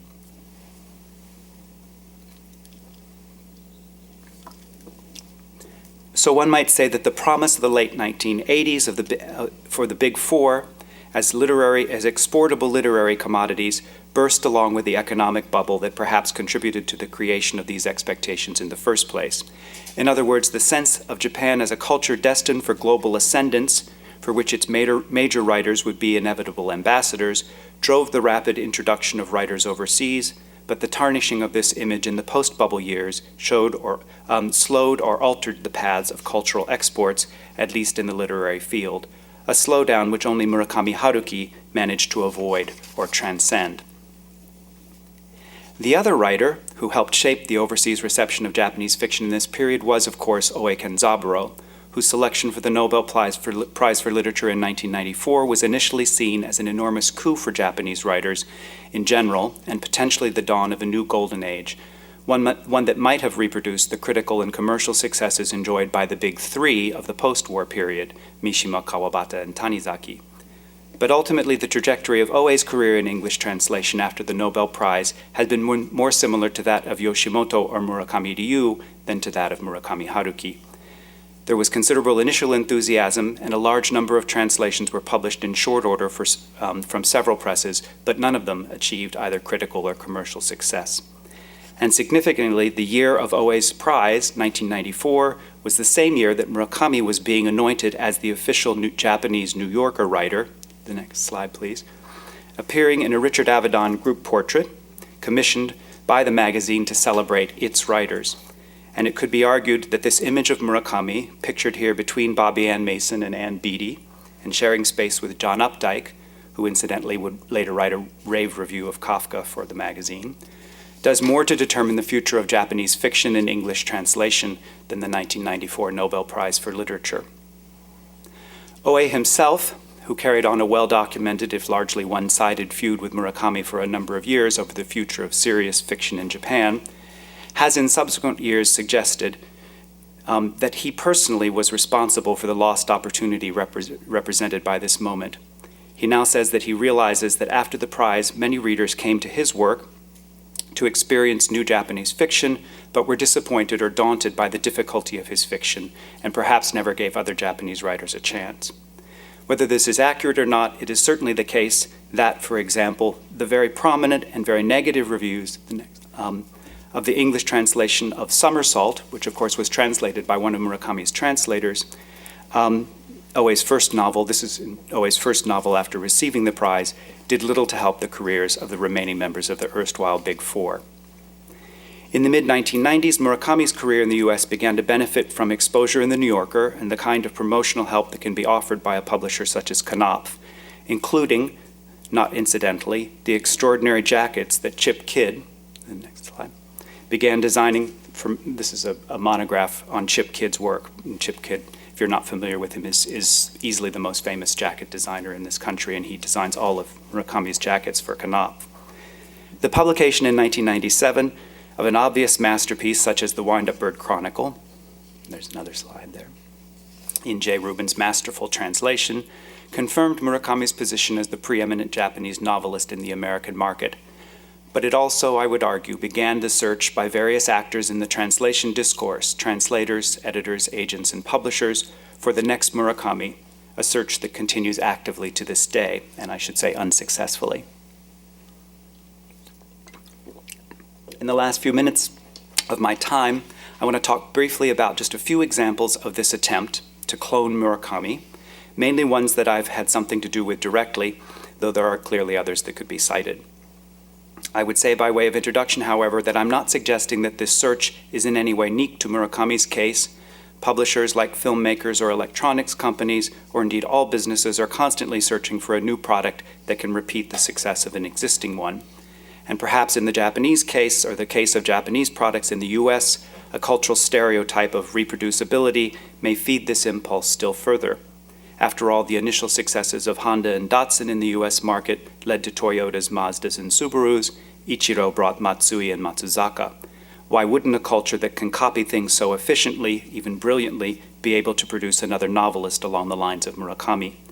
And indeed, there is perhaps a way in which Murakami's work itself suggests this possibility, constantly thematizing as it does copies, reproductions, doppelgangers, and simulacra of all kinds, as Michael Seitz and others have suggested. Perhaps it's only natural that those interested in Japanese fiction should look for a mirror image, there's another slide there, of a writer so deeply concerned with mirroring and replicating himself. And in fact, they have been looking, these translators and editors. Some of these efforts, which I'm sure are well known to most of you, have been at the institutional level. In 2002, with backing from a Japanese corporation, a young editor started Vertical, a publishing company with the avowed goal of finding Japanese writers who could be marketed successfully in the English language sphere. While Vertical has never mentioned Murakami's success as an explicit model, and its list has included manga and popular genres such as J-horror, it has consistently sought to find a writer or writers who could gain a market foothold in the US, and to this end, perhaps significantly, it recruited Chip Kidd to create the graphic identity for all of its publications, with the no doubt intended effect that Vertical visually associates its writers and their works with Murakami, Kidd's more famous account at Knopf. And then there's another slide here. Here, for instance, Kidd created an ingenious and by all reports colossally expensive cover for Vertical's publication of Michael Emmerich's translation of Takahashi Genichiro's Sayonara Gangsters. Takahashi is one of what is now a long list of writers who have been introduced as the next Murakami, in this case with a book jacket to bolster the argument. But in spite of the efforts of an excellent translator and a reasonably efficient distribution system that Vertical has, like nearly all of Vertical's publications, Sayonara Gangsters was purchased by only the most dedicated readers of Japanese fiction, and to my knowledge, there are no plans for additional translations of Takahashi's work. Around the same time that Vertical was being launched in the private sector, the Japanese government began funding the Japanese Literature Publishing and Promotion Center, commonly known as the JLPP, an NGO for which, in the interest of full disclosure, I've been serving as the U.S. advisor.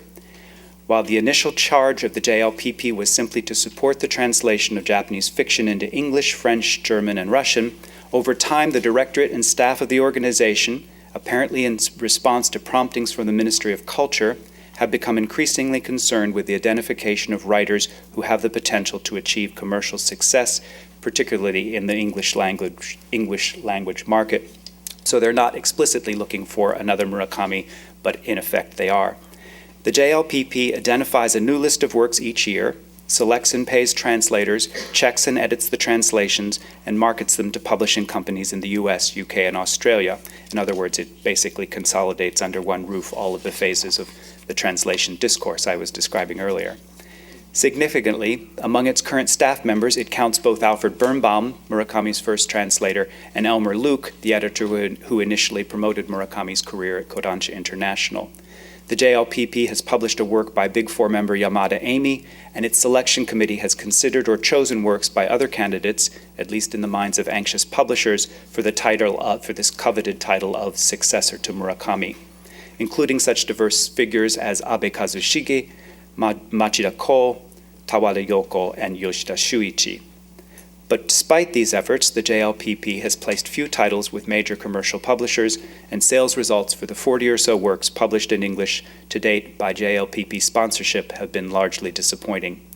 And in a considerable irony that I was mentioning at dinner last night, their greatest success in English to this date has been a translation not of one of these successors to Murakami, not of a contemporary writer, but of short stories by the early 20th century writer Akutagawa Ryunosuke, and I would argue that that success is because it was translated by Murakami's translator and published with an introduction by Murakami. The conclusion from the JLPP experiment would seem to be that the search for the next Murakami leads inevitably back to Murakami himself, and that success for translated fiction can only be secured to the degree that a work is linked to his reputation. I'd like to add just one final example from my own experience to suggest just how far Murakami's influence has shaped translation and publishing practices, even for those of us who are not his translators. I've been fortunate in the past few years to have translated a number of works by Ogawa Yoko, the only Japanese writer other than Murakami to have had more than one story published in The New Yorker. Deborah Treisman, the fiction editor of The New Yorker with whom Murakami had a conversation during the magazine's festival in New York last week, approached me about translating Ogawa, whose work she had read in French, and the first story appeared in The New Yorker, and the first Ogawa story appeared in the New Yorker in the fall of 2004. But as I've worked with Deborah on this and a subsequent story and discussed others that might appear in the magazine in the future, I've been keenly, which is not to say painfully, aware of the degree to which her interest in and expectations of Ogawa's work have been shaped by and in her case, a quite sophisticated desire to find another Japanese writer who could live up to the high standards for imaginative, thought-provoking fiction set by Murakami. And I'm fairly sure that at least initially, her interest in Ogawa was consciously or unconsciously stimulated by certain perceived similarities between her work and his. Ogawa herself freely acknowledges Murakami as her most significant literary influence, and the title of her first story in The New Yorker, The Cafeteria in the Evening and a Pool in the Rain, pays tribute to two-part Murakami titles such as Hard-Boiled Wonderland and The End of the World. In fact, it seems to me it could almost be a Murakami title. And if this story suggested a tie to Murakami in its title, the second one, Pregnancy Diary, was graphically linked to Murakami by the magazine's designers by means of a distinctive illustration by the same artist who had illustrated a Murakami story that had appeared in The New Yorker several years earlier. On the strength of these New Yorker stories, Picador has bought 3 Ogawa, there's one more slide, I think. It's actually just an advertisement for my book. On the strength of these New Yorker stories, oh no, I'm sorry, this was that one. Yeah, that's Jay's book. That's the advertisement for Jay's book. And then the last, that's the cover, right. On the strength of the New Yorker stories, Picador has bought, and here I'm really arguing that on the strength of the same kind of prestige that Murakami's stories gained from the New Yorker, essentially from the same, from the reflection from Murakami, Picador has bought 3 Ogawa works, and while their ultimate reception remains to be seen, Ogawa is, at the moment, among the new and perpetually reconfigured crop of candidates for the title of the next Murakami. My point is not to suggest that Ogawa's work is derivative. In fact, I think it's quite original and differs in significant ways from Murakami, or even that the search for a Murakami doppelganger or successor is a pernicious influence on the process of and prospects for the globalization of Japanese fiction. Clearly, there are both positive and negative consequences of this concentration of literary prestige and homogenization of expectations for Japanese fiction among foreign publishers and readers. But it seems important to recognize the degree to which Murakami's influence has shaped and will continue to shape the development of a canon of 21st century Japanese fiction, and to understand the forces, aesthetic but increasingly economic, within the translation discourse that will determine what writers and works are translated and how they will be sold and ultimately read by a global audience that is, thanks almost solely to Murakami, still interested in contemporary Japanese fiction. Thanks. Thanks first of all for coming to Berkeley and giving a wonderful presentation. You mentioned briefly the big three of the 1950s and 60s, Tanizaki, Kawabata, Mishima, and then talked about the big four of the 80s and 90s and sort of how the Nobel Prize fit into this. And to both, right? Right. And so that's sort of how I want to frame my question is, do you feel like there's different processes or contexts at play today in how Japanese fiction is reviewed, and that sort of the Nobel Prize is, do you feel like that's still a part of how Murakami is marketed, or why he's being promoted for the Nobel Prize? Or could you talk a little bit about how the Nobel Prize maybe fits into this? I was actually so disappointed that he didn't get the Nobel Prize last week, because this would have been really fun for everyone. And he will eventually. There will be a weekend. Hopefully he'll be here instead of in Japan. The Nobel Prize is obviously key to the definition of the big three, and the generational shift is very important. I think in a lot of ways what happened then in the mid-1990s with Oe's prize was that this new generation was legitimated, and what I was suggesting is it didn't carry over to the US market, because Murakami, for the reasons I was trying to suggest, which probably are primarily to do with his talent as a writer, has transcended the rest of the generation. Whether or not, what the Nobel Prize will mean, whether it will continue further obscure the rest of these writers when Murakami achieves it, I really don't know. But obviously the focus on it in Japan is probably even greater than in this country, because it didn't manage to put Oe into the same league as Murakami, whereas in Japan, the press, I'm sure, was gathered around his apartment in Tokyo for the last week, waiting for the announcement, and will be now for every year until he actually receives it. Ironically, when Oe got his prize, the press was gathered around Endo Shusaku's house and had to run very quickly over to Oe-san's house,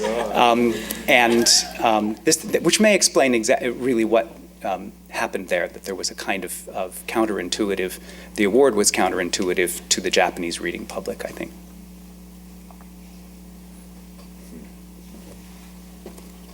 Can I ask a very quick one? Yeah. Like, not really Murakami related. Do you think, do publishers look at all at, try to cater to the manga audience as well?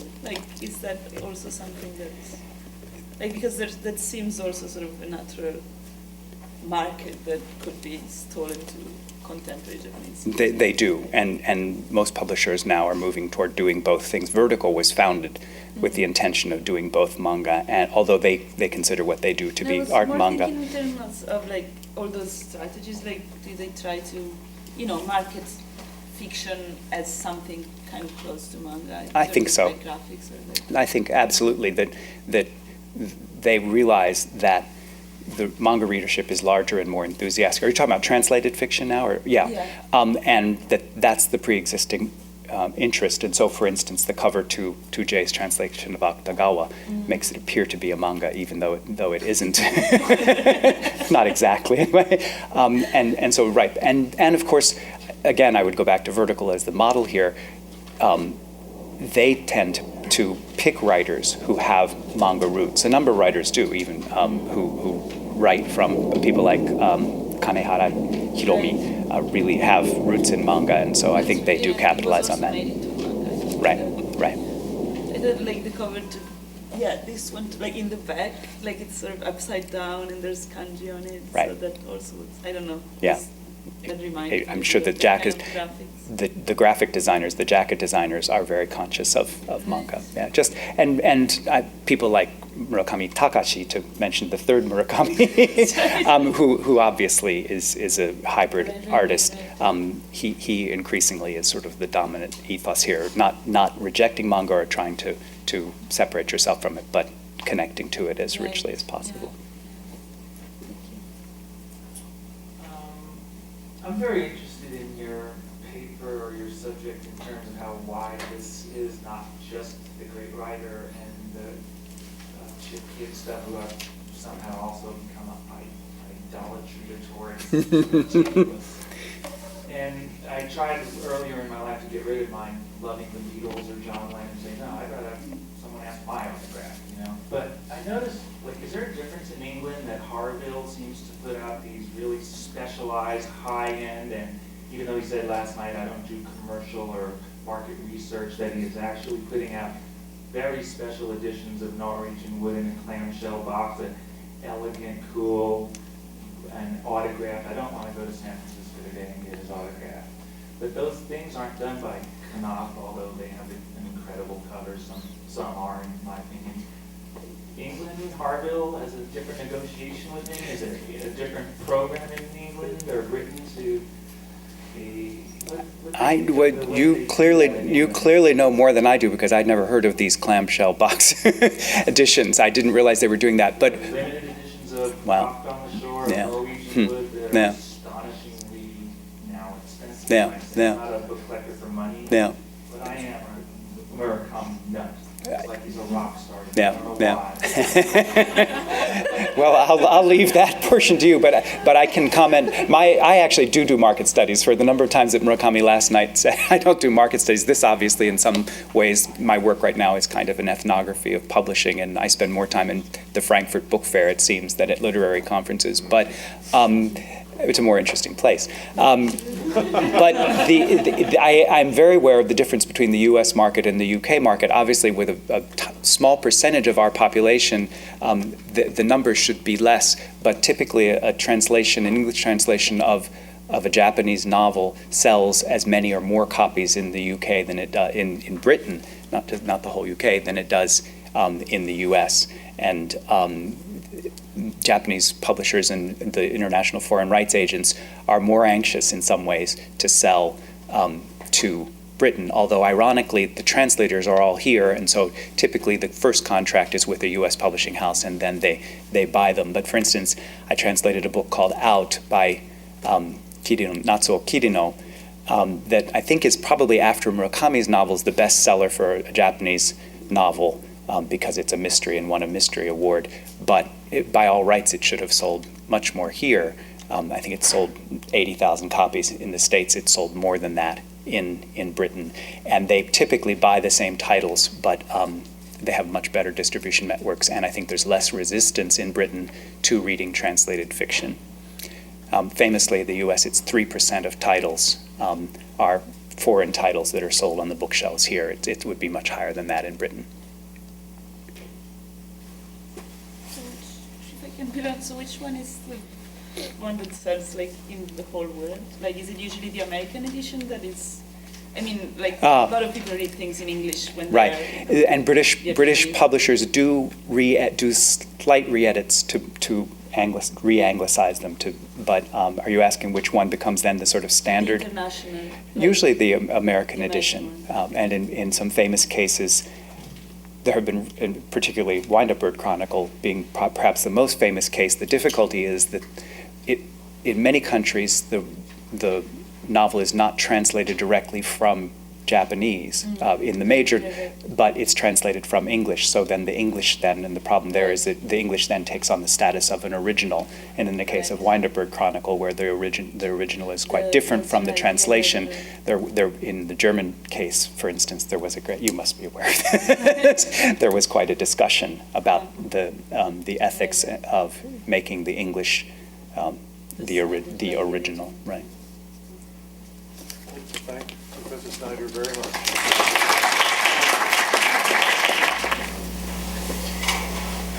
A follow-up question for Professor Snyder. You were mentioning in this search for a successor to Murakami that a lot of these publishers are looking not only for marketability, but for, it seems like, a similar voice or style and content, and whether this sort of process in it is an inherent danger of kind of a homogenizing of what new modern Japanese literature is going to be all about. And one other just addendum is that I would humbly suggest that you start your baseball analogy with no more than we should.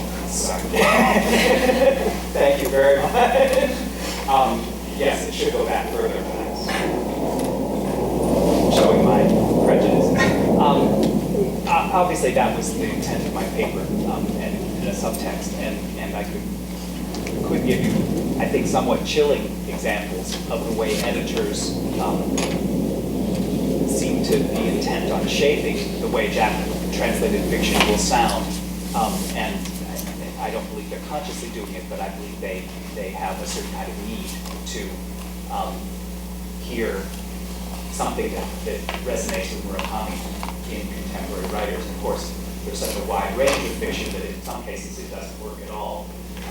But I have watched the editing process for Ogawa Yoko, for instance, and I often see stretching translations or editing that goes on the side of the editors who don't speak Japanese that seems to be encouraging this. I would say, to perhaps as a corrective to that, and although Jay's here, he can argue with me, my sense is that Murakami's own voice has been shaped in English to something that would appeal to English language readers. It's not a direct translation, obviously, so that there's always that kind of process going on. Editors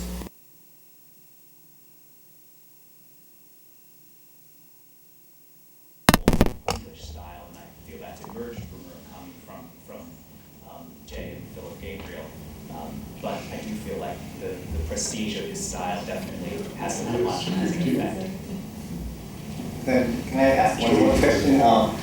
You also mentioned that translators aren't always privy to all that goes on in a marketing package, but you also mentioned that without, for instance, you might have expected it to sell better. And do you know what the marketing package was for that and why maybe it didn't do as well as you thought it might? For Out has exceeded everyone's expectations. Yeah, Out has sold ridiculously well. In fact, Kirino's career, despite the fact that her last book was reviewed on the front page of the New York Times book section, I'm afraid is beginning to look like these other trajectories that I was talking about. The sales for Out are much stronger than for Grotesque or for Real World, at least to this point.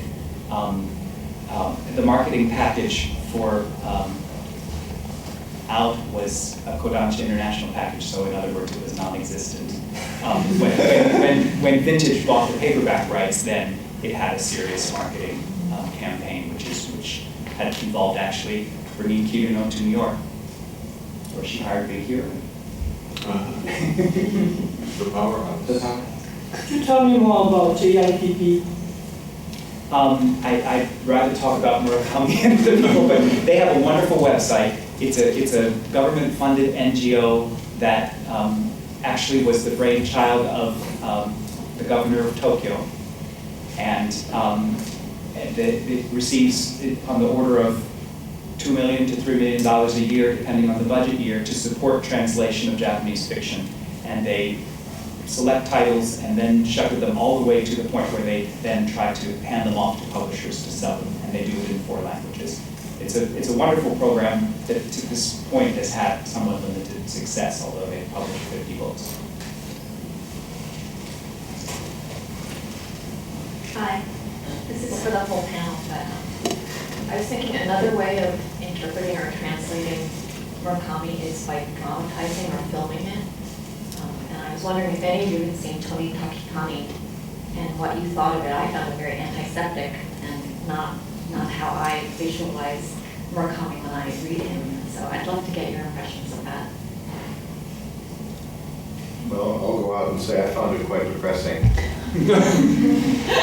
frankly, but then I suppose that was sort of the nature of the game. I think I would agree. I don't know if antiseptic's the word I would use to describe it, although it's not bad, actually. That's a pretty good way to put it.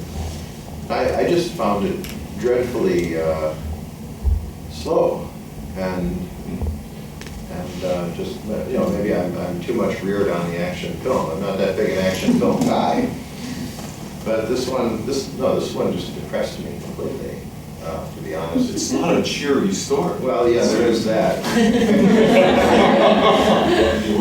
But I mean, well, yeah. It's also relatively short to make into a feature-length film. Somewhat, yeah.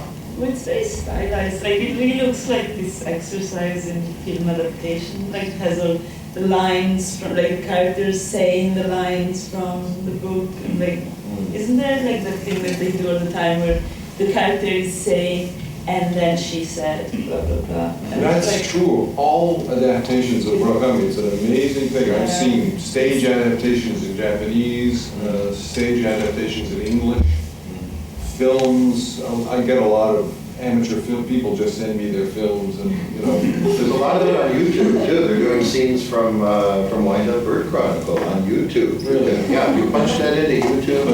Some of them right here on this campus, I believe. The point I'm trying to make is that virtually none of them get away from the strength of that Murakami narrative voice. They can't get away from the narrative voice. Yeah. They always have characters speaking and narrating about themselves, or there's a voiceover. It's quite incredible that in many ways, some of these adaptations of Murakami come out not much different from no drama. Because that's exactly what goes on in no drama. The kind of the flow between the external narrative voice and the speeches and whatnot, they all become kind of blended together. I keep looking for somebody who has the guts to adapt something to the point of really dramatizing it completely, but none of them so far have done that, including Tony Takatani, which, by the way, I thought was, I understand that antiseptic. I think that it is kind of terribly, I guess that's a good word for it. There's this,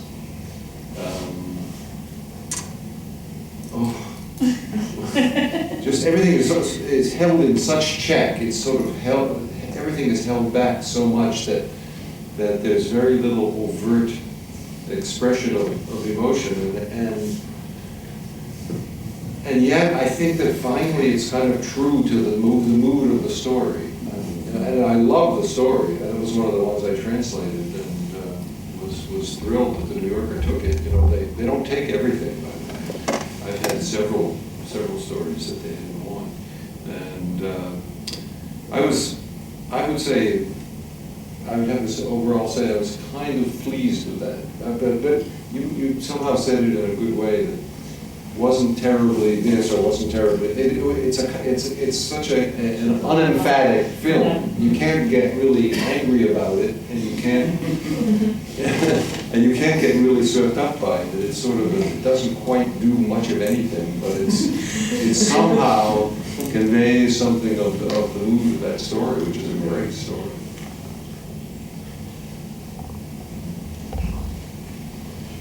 If there are no other questions, then I'd like to thank our four panelists and the audience for a very thoughtful presentation. Thank you.